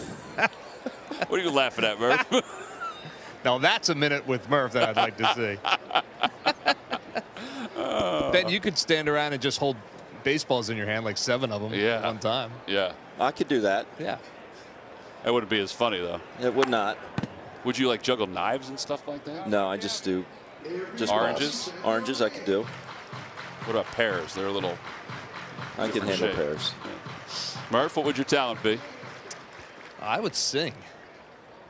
I asked you yesterday if you were going to come over and sing. You said no. Well, you asked me if I was going to come over and sing. Oh. Murph, we were in the car yesterday together heading back from. Did you hear him sing? Yes. I don't think you should do that. I didn't say I'd be good at it. I said I would do it. Okay. That's funny. You show off your talents on changing a light bulb, Tom? Yeah. Show off how tight my pants are, too. They twist, just so you know. I wouldn't go any higher, Tom. Don't go any higher. If there's any higher, I can go. I could probably do some type of eating stunt, I think. Oh, if we go that way. Yeah. Like a pie eating contest or something? You don't like sweets, I know. Fly ball to center field. That's pretty well hit. Reynolds going back. It's over his head, and it's off the wall. And Cameron Rupp will get to second base with a 2-out double. Nice to see Cameron. His last at bat, he smoked the ball lined out to left fielder Jordan Luplow, but this ball is hammered out to left center field, deepest part of the ballpark. Kingery is out to pinch run. Good swing there. Shortened it up a lot. Struck out his first at bat, and that ball's hit a long way. Like, kept his head down on it. Reynolds going back. Just by a couple feet missed a homer. It was almost like a sense of relief when Cameron went back to the dugout when he was greeted by the coaching staff. J.P. Crawford, the hitter, with a tying run at second here in the bottom of the 6th inning. 1 ball and no strikes.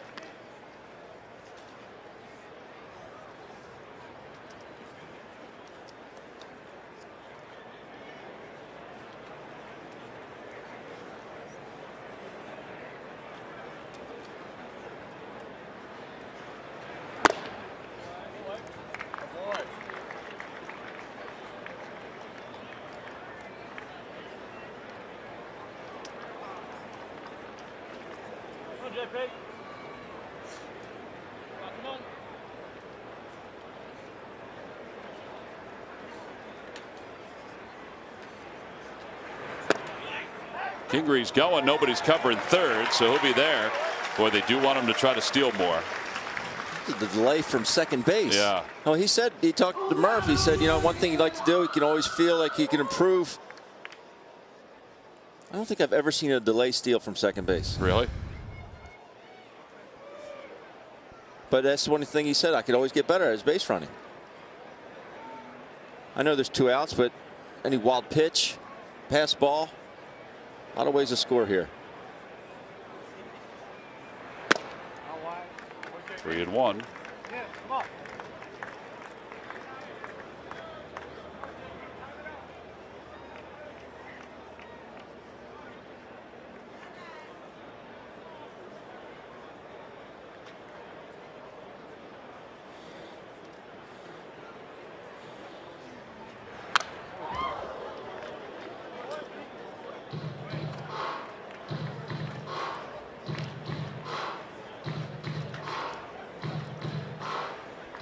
JP is fly to center field and fly to left field.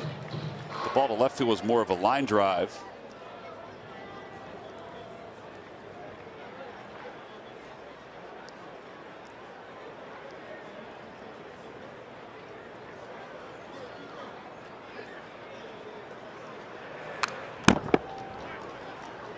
trying to stay alive and hit anything close with the count 3 balls and 2 strikes. Phillies tomorrow will be back home against the Tampa Bay Rays. The Rays' first trip to Spectrum Field. Phillies have been down to Port Charlotte one time. And then a couple of road games before back home against the Rays on Tuesday.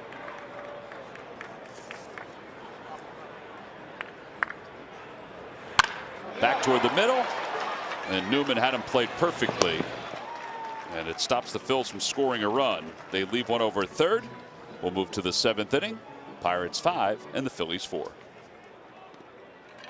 Has 2 hits and an RBI as well.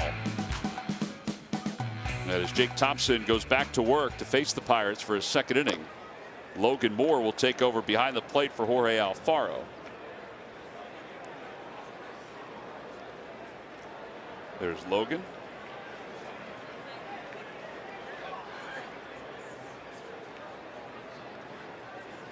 Fly ball to left field. Poulin will make the catch. Colin Cowgill is now in right field.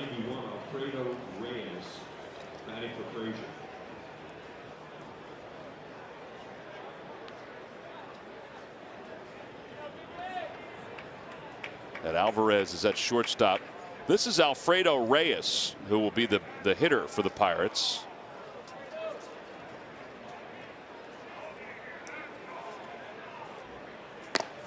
And he takes a strike. It's 0-1.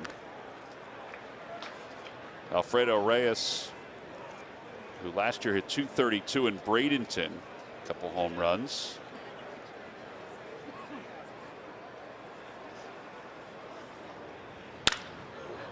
Bouncing ball to shortstop. Well, he can run, can he? 2 outs. And now Gregory Polanco will bat.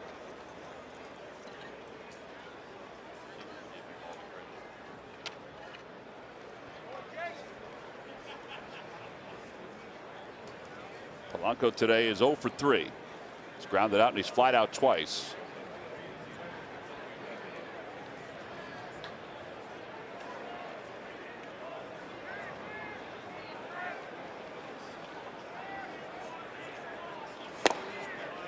Good spot on that first fastball. All right, so Polanco's a major leaguer. Thompson's been pitching against some minor leaguers over the last couple of games. Do you move him lower? Well, I guess you can't unless you start him, which you could do, just to make sure he gets some major league hitters, or does that matter, you think? Right now, I think it's more about the stuff and how he's locating. I mean, you can get away with some mistakes to some minor leaguers, but you can get away with mistakes to big leaguers too. Right. Especially this time of spring training. I think it's more about how he feels, the finish on his pitches, and how he's locating. Getting ahead of guys, finishing them off. That ball is rocketed into the corner. Cowgill will get to it quickly, but Polanco's on his way to second base, and he is there with a stand-up double.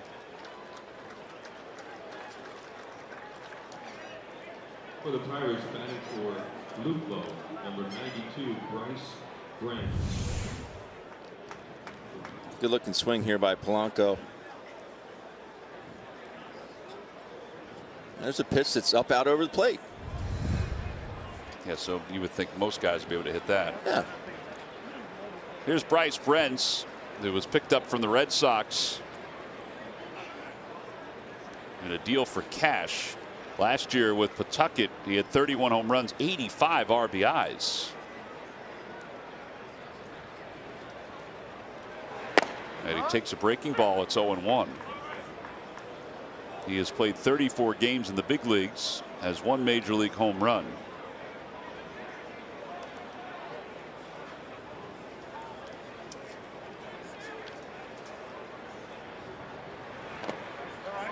One ball and 1 strike.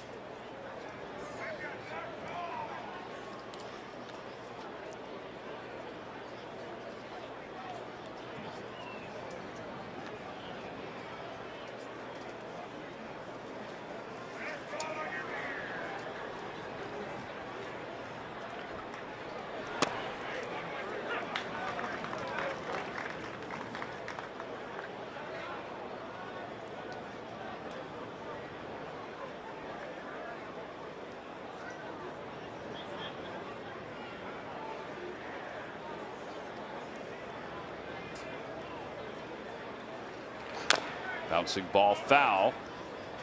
1 ball, 2 strikes.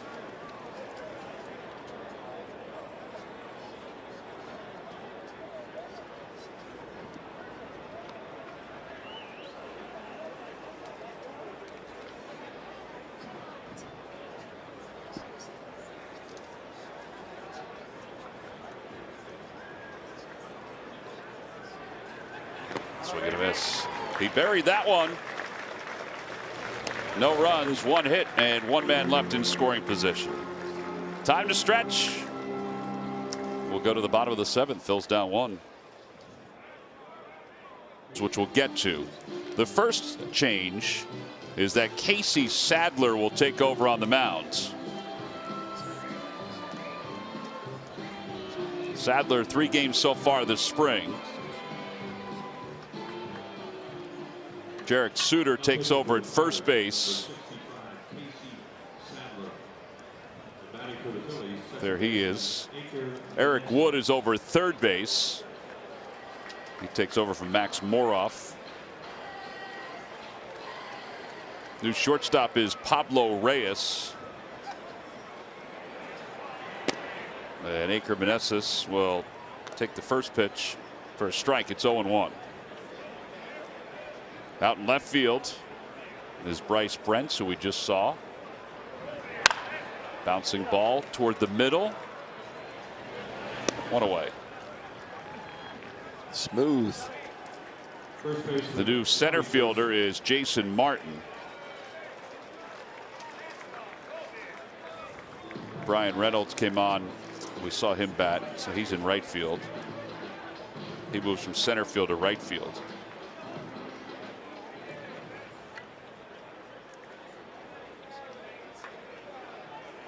And Tommy Joseph is coming up.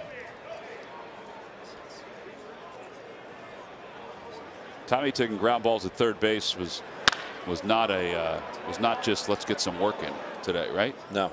I mean they are trying to see where else he can fit in. I mean, listen, I mean he's tearing it up offensively. A couple more hits yesterday. Yeah, 474 average. So although he hasn't homered yet, I don't think they're really concerned about that,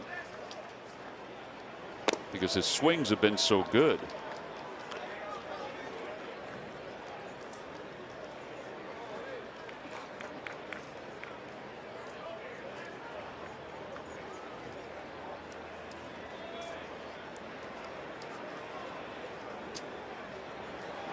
Ow. Hit by a pitch. Lift his on base percentage a little bit. So base runner for the Phils. Danny Ortiz is coming up. Well, he's playing that off like it didn't hurt, but I think he got him in the back of the elbow.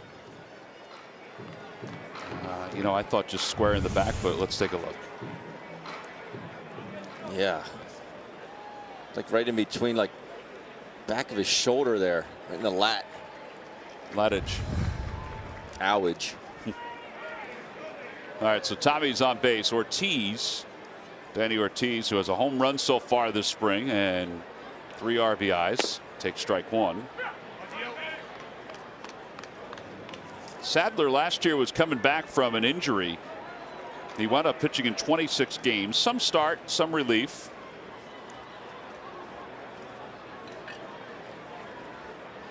Finished pitching, well, started with Bradenton, Indianapolis, Altoona, 3 different levels. He's been to the big club on 2 different occasions. 2014, after going 11-4 in the minor leagues, and then in 2015 after going 6-5 in the minors.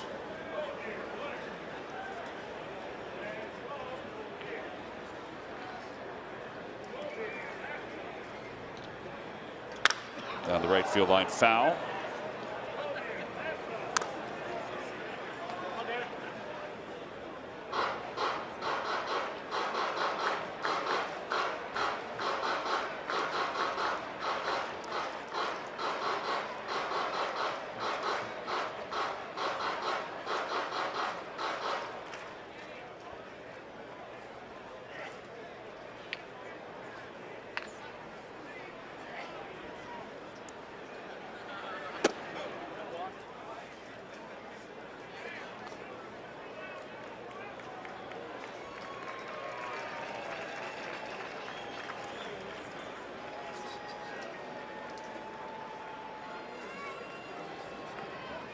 2-2 to Ortiz, with Tommy Joseph leading off first.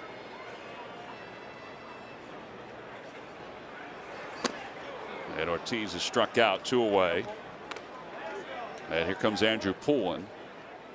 I think in the next couple of days you'll probably see the Phillies making some adjustments to their roster, because minor league camp has started, and realistically there are players that they have a pretty good idea that will not make the team and are getting a couple of at-bats a game so they can go back to minor league camp and get even more ABs or more innings pitched. Just the way things are at this point. 1 ball and no strikes to Poulin, hitting $125. But for some of them, they're getting a longer look than they have in years past as they progress and get more mature. Like Andrew Poulin's getting more of a look here in the big leagues.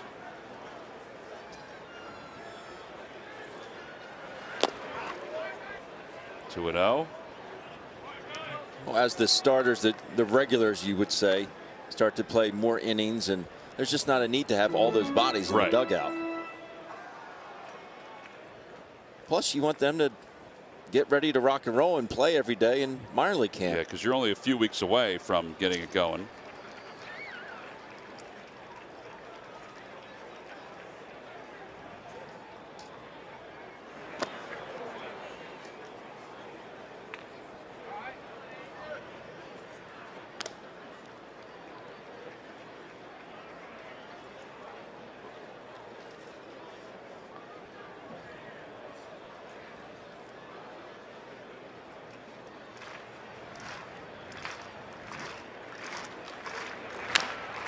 Two and two.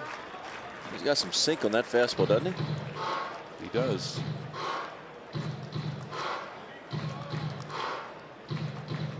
Tommy John surgery a couple years ago, which cost him the 2016 season.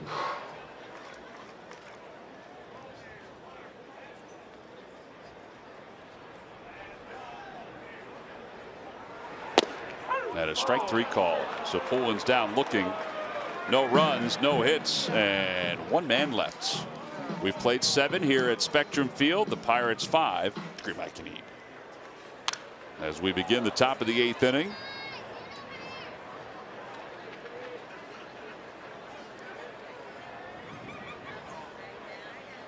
He's going to want some more after that. Jarek Suter leads things off for the Pirates against Jake Thompson. Thompson 2 scoreless innings so far, few base runners. Outside, 1 ball, 1 strike.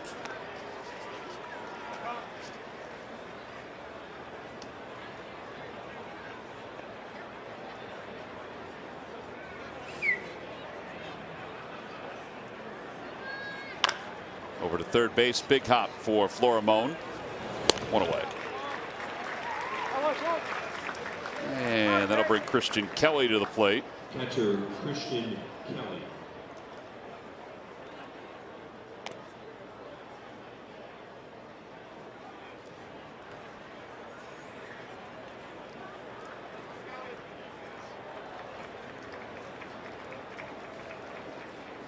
Kelly does not have a batting average so far here in spring. And he hits it foul off to the right, out of play. Phillies have some bullpen action.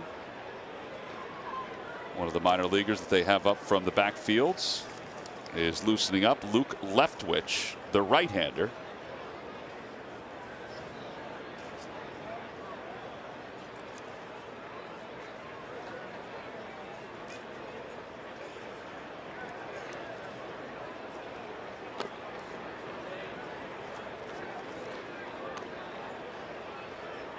One ball, 1 strike.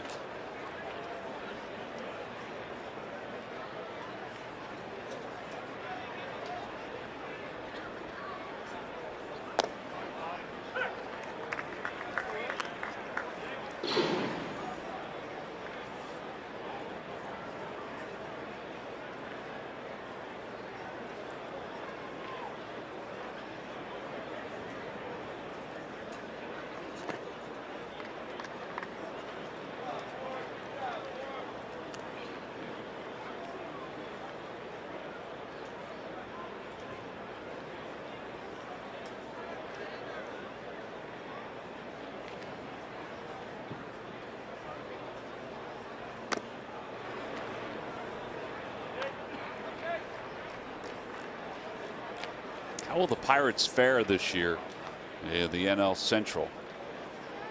Tough when you give up your best starter. I mean, on paper, your best starter in Garrett Cole. Give up your franchise player in Andrew McCutchen. 3 balls, 2 strikes.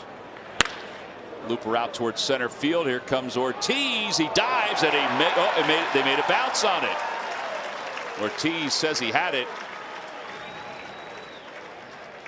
Eric Cooper was out there. He was on top of it. Yeah, and there's no argument from Ortiz. I've seen him be all out.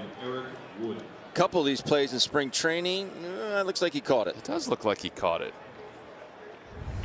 No argument at all from Ortiz. I got to say, I mean, we're way back behind home. Well, not way back, but we're back behind home plate. It looked like he caught it. But there was no argument at all. Eric Wood with a swing and a miss. Let's take another peek at it. No replay in minor league or spring training games. Yeah, he's got it. He caught it. That's a heck of a play by Ortiz.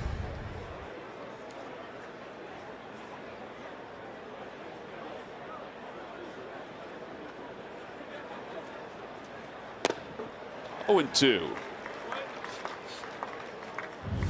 One last look. It's hard to see if it hit the ground if you're the umpire coming out. It looks like right in the glove.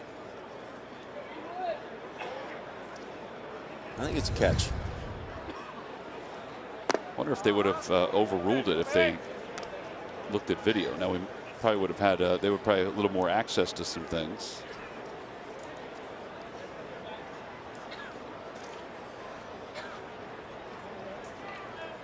Eric Wood 5 for 13. Good play by Logan Moore. 2 and 2. Outstanding play by Logan Moore. That was a short one.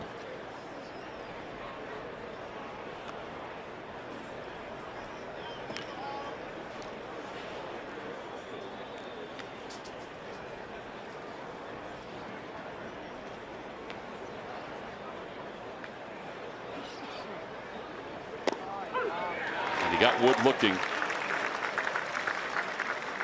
2 away.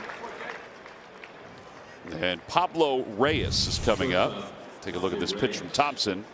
Change up. Change up there on the outside corner.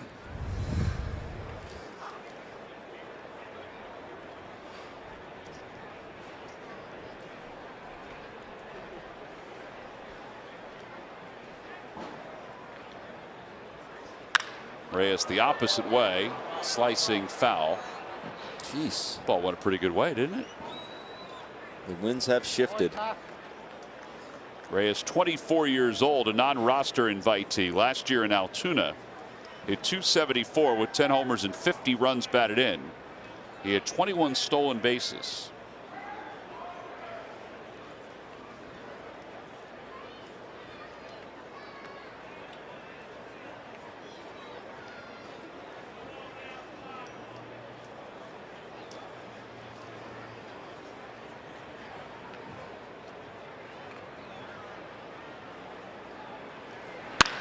Out towards second base.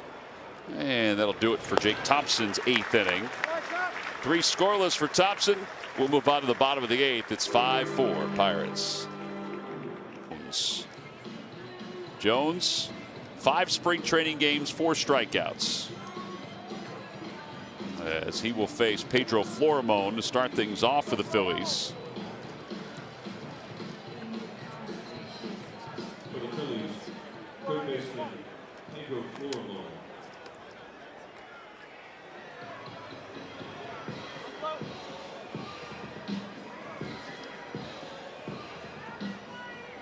Tyler Jones last year in the Yankees organization had 12 wins on 2 different levels.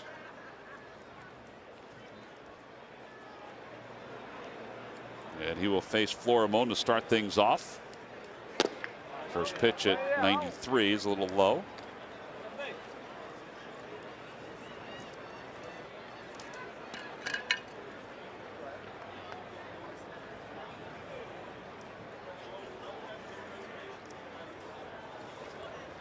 Good swing. Yeah, 1 ball, 1 strike.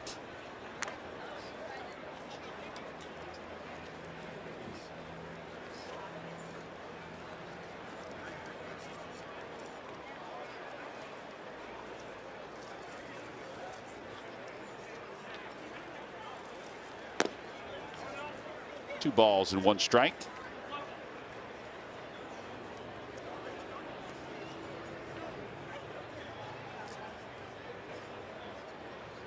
Pedro squaring around there. He was on the half field with a bunch of other players the other day. They had the machine out, working on their bunting. They actually had a special machine that was shooting out baseballs, but the baseballs were half the size of a regular baseball. Oh, really? It's pretty cool. So try to just test the hand-eye Yeah, coordination? yep, exactly right.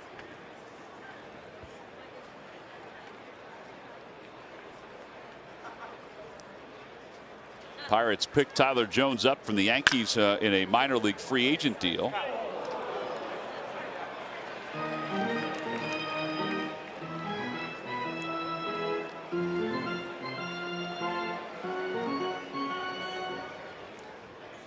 Originally selected by the Minnesota Twins. I should say originally selected by the White Sox out of junior college. Didn't sign. Then went to LSU for a year. Pitched for the Twins. And was released by the Twins. Ball girl's getting some work down there.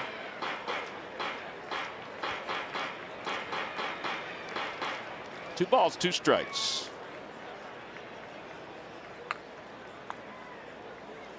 He's been basically used as a closer in the minor leagues, at least recently.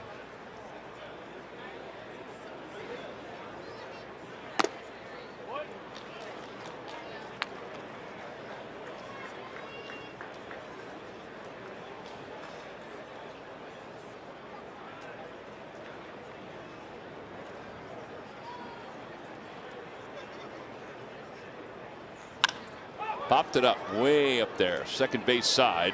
Reyes, the second baseman, calls off Reyes, the shortstop, and makes the catch.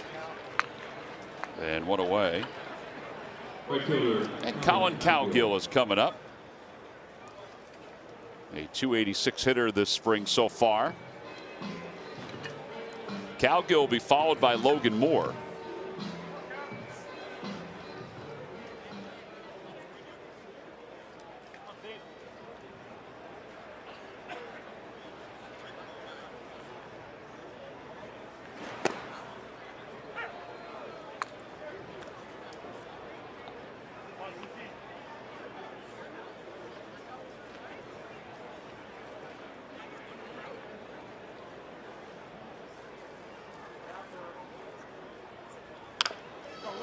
Back to the mound. Let's see if Jones can field his position. He does. Oh, had some English on it. Yeah, so 2 away here in the 8th inning. Pirates are throwing out some pretty good arms late in this game here.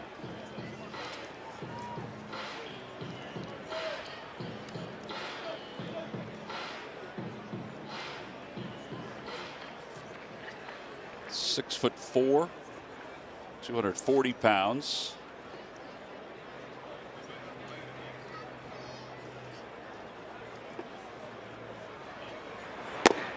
Down low, and it's 1 ball and no strikes.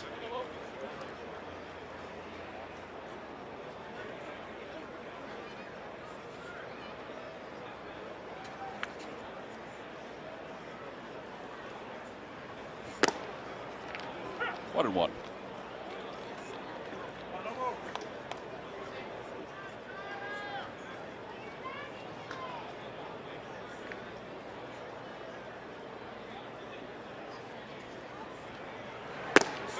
On the outside corner, 1-2. Not a ton of effort there, either by Tyler Jones, but the ball coming out of his hand hot.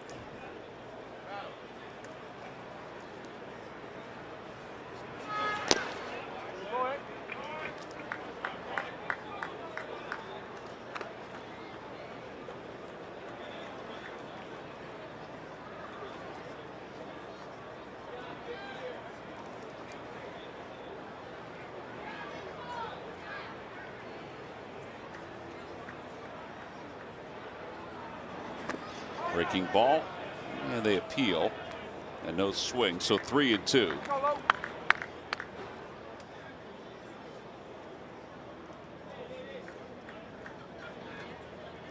It's Steven Brault started today for the Pirates. He went 2 2/3. Clint Hurdle has the first 2 games of the season already set with how he's going to pitch them. And a strike 3 called. Phillies go down in order here in the 8th inning. So 1, 2, 3, bottom of the 8th. We've completed our first 8. Luis Garcia is going to get some work when we come back in the top of the 9th for the Phillies. And the Pirates to finish this one off. The Pirates are on top by 1, 5-4. That little lady just wandering around. Here's Luis Garcia. Luis 3 2/3 innings so far. 4 strikeouts. And he will face Jason Martin to start things off. All right, so Jake Thompson, 3 innings for the Phils out of the bullpen. 3 innings, he allowed 2 hits and no runs. Yeah, the first pitch is in there, 0-1.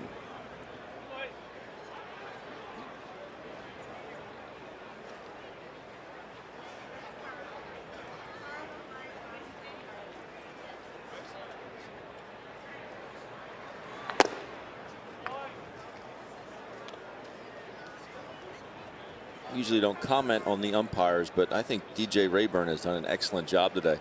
You really haven't questioned a whole lot of calls. Been good for both sides. Given that borderline pitch, he's done a really good job today. Yeah, deliberate with the way he calls, but you're right. I would agree with you on that.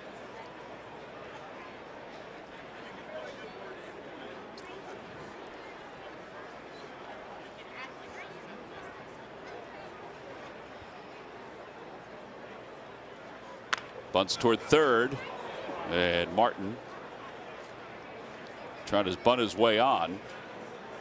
And it's now 2 balls and 2 strikes.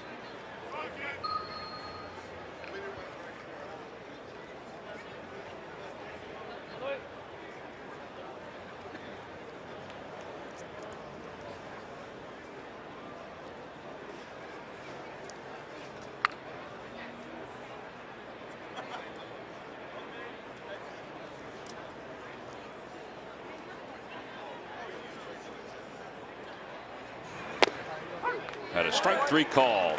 You okay with that one? See, that's that borderline pitch. Well, but I think it's a strike. And obviously should be called a strike.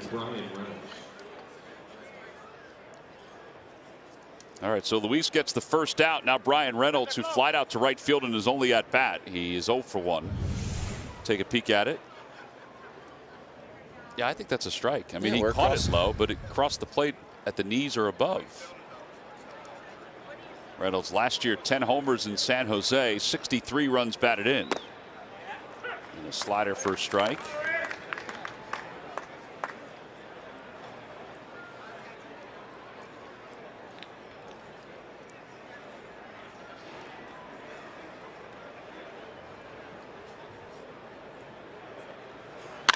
Over to second base, or second base side, and Alvarez throws out Reynolds. 2 outs.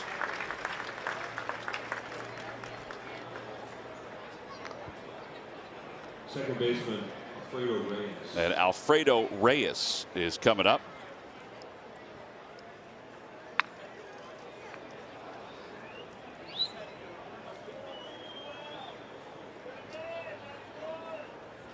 Alfredo Reyes last year spent his season in Bradenton, hit .232. 20 extra base hits, 24 stolen bases. Thompson is back in the bullpen throwing the rest of his pitches for the day. He went 3 innings today, struck out a couple. Very efficient. And now the 0-1 pitch coming. Inside, 1 ball, 1 strike.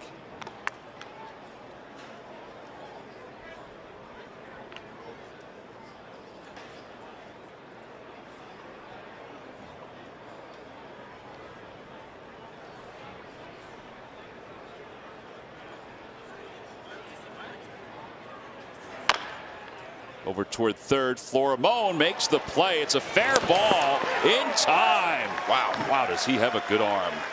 A 1-2-3 top of the 9th inning. for Luis Garcia. Last chance for the Phils. Showing some defensive effort here this afternoon. Pedro Florimon with a strong arm to take us to the bottom of the ninth. Mr. Spring Training.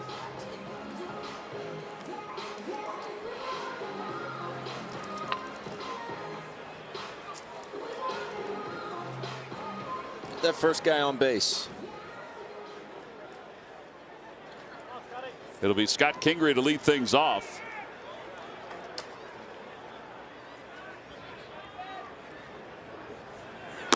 The first pitch taken upstairs, 1 ball and no strikes. Jones in his second inning of relief work for the Pirates.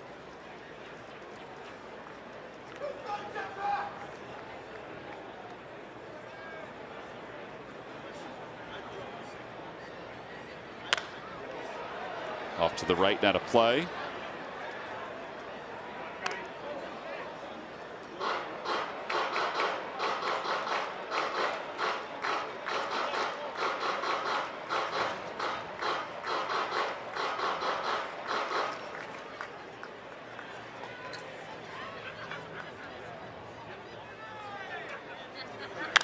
Another one to the right side that again will find the seats. Scott Kingery's, depending on whether he makes the club or not, he's probably going to be with the Phillies for this entire spring. Is there a chance he makes it? Sure there is. Is there a chance he goes to AAA to start playing some other positions and get used to it on the minor league level? There is that possibility too. Yeah, the 1-2 pulls it foul. Gabe Kapler has those decisions to make. Simply so, if Gabe does want to move him in a different position, Scott Kingery feels comfortable.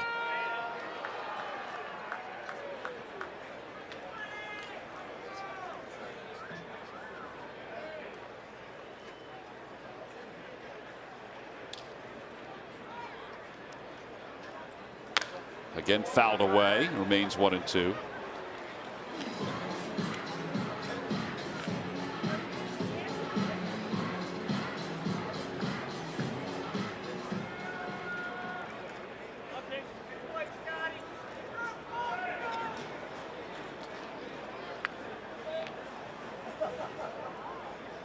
Upstairs 2-2.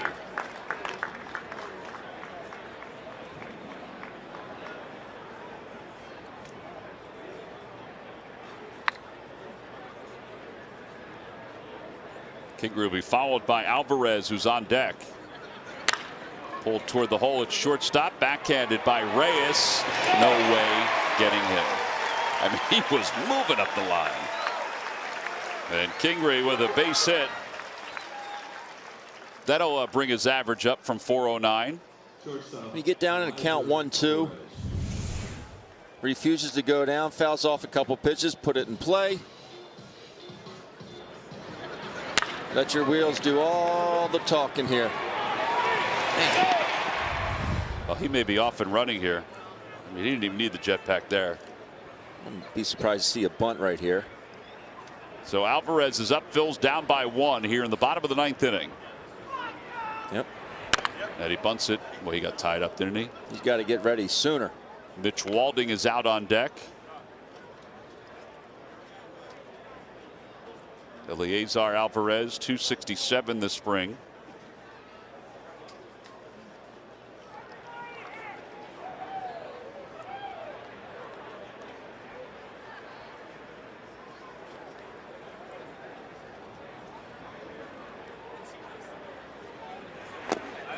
Nice play behind the plate by Kelly.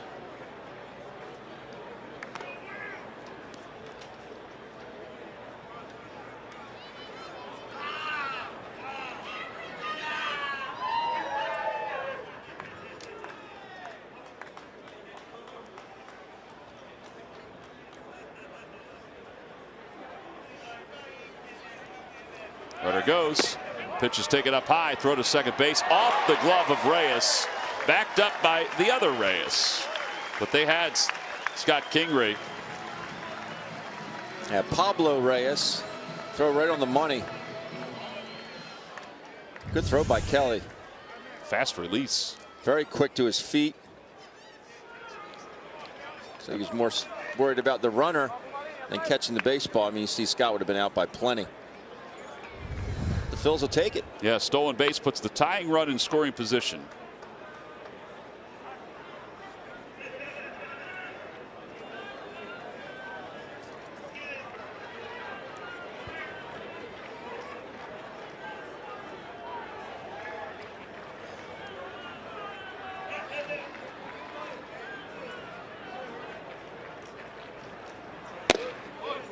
Two and two. Slider that came into the strike zone.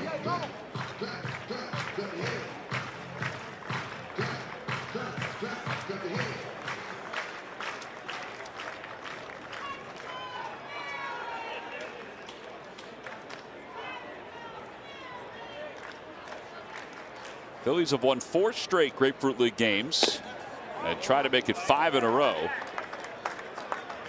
6 and 8 so far this spring, with their come from behind victory yesterday against the Yankees.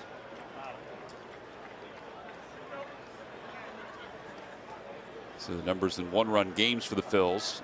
No doubt that's something they want to improve on.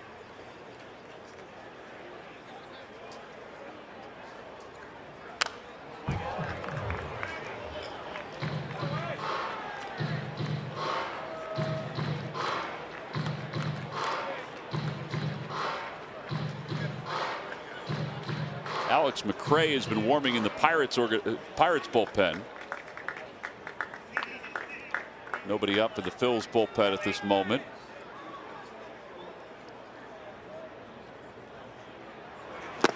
Got him.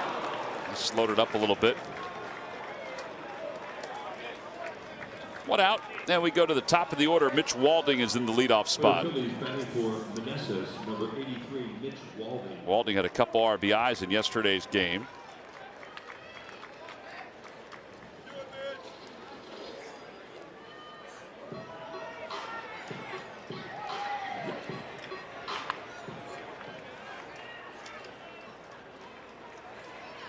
Walding's average this spring at 400.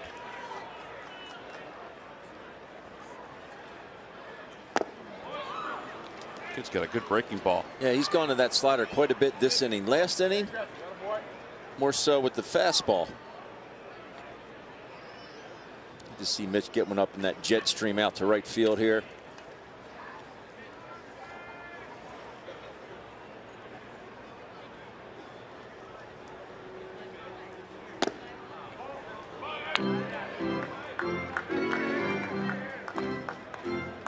There's the jet stream Ben is talking about, otherwise known as the wind. Hit one out on Route 19 out there. Yeah. Or into the water where the alligator is. Right? There's a gator out there? Yeah. I thought it was in the pond behind us. I don't know. Nick Marquetta showed us a picture. I thought it was out there. No, I'm pretty sure it's next to the truck. Oh, really? Mm-hmm.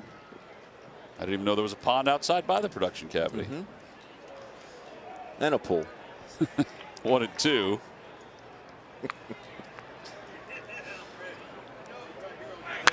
Bouncing ball foul. Remains 1 ball and 2 strikes.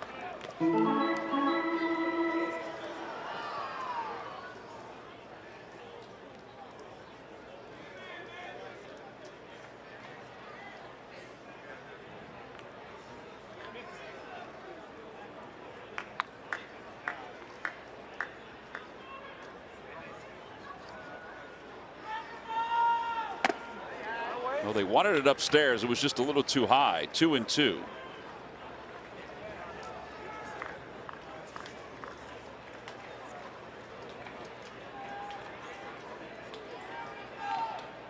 Howie Joseph is on deck.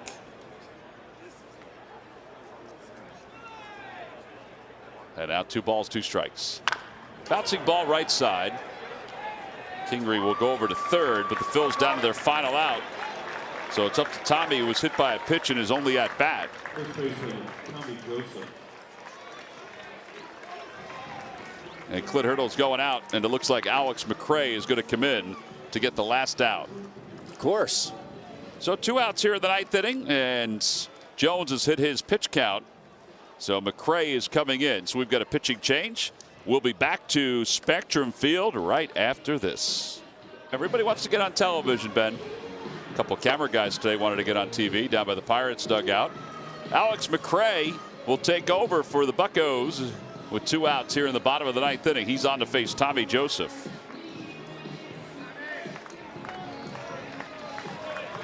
See if Tommy can exact some revenge here after getting plunked his last AB. A good time for his first homer of the spring.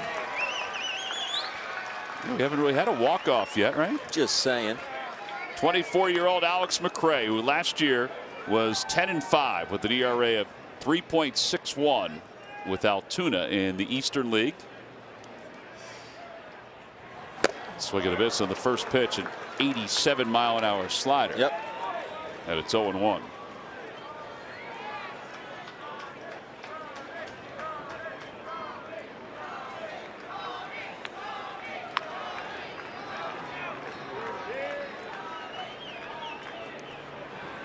Bouncing ball foul, so it's 0-2.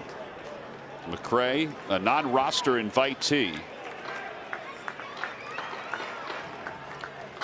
to Major League camp for the first time. Former 10th round pick.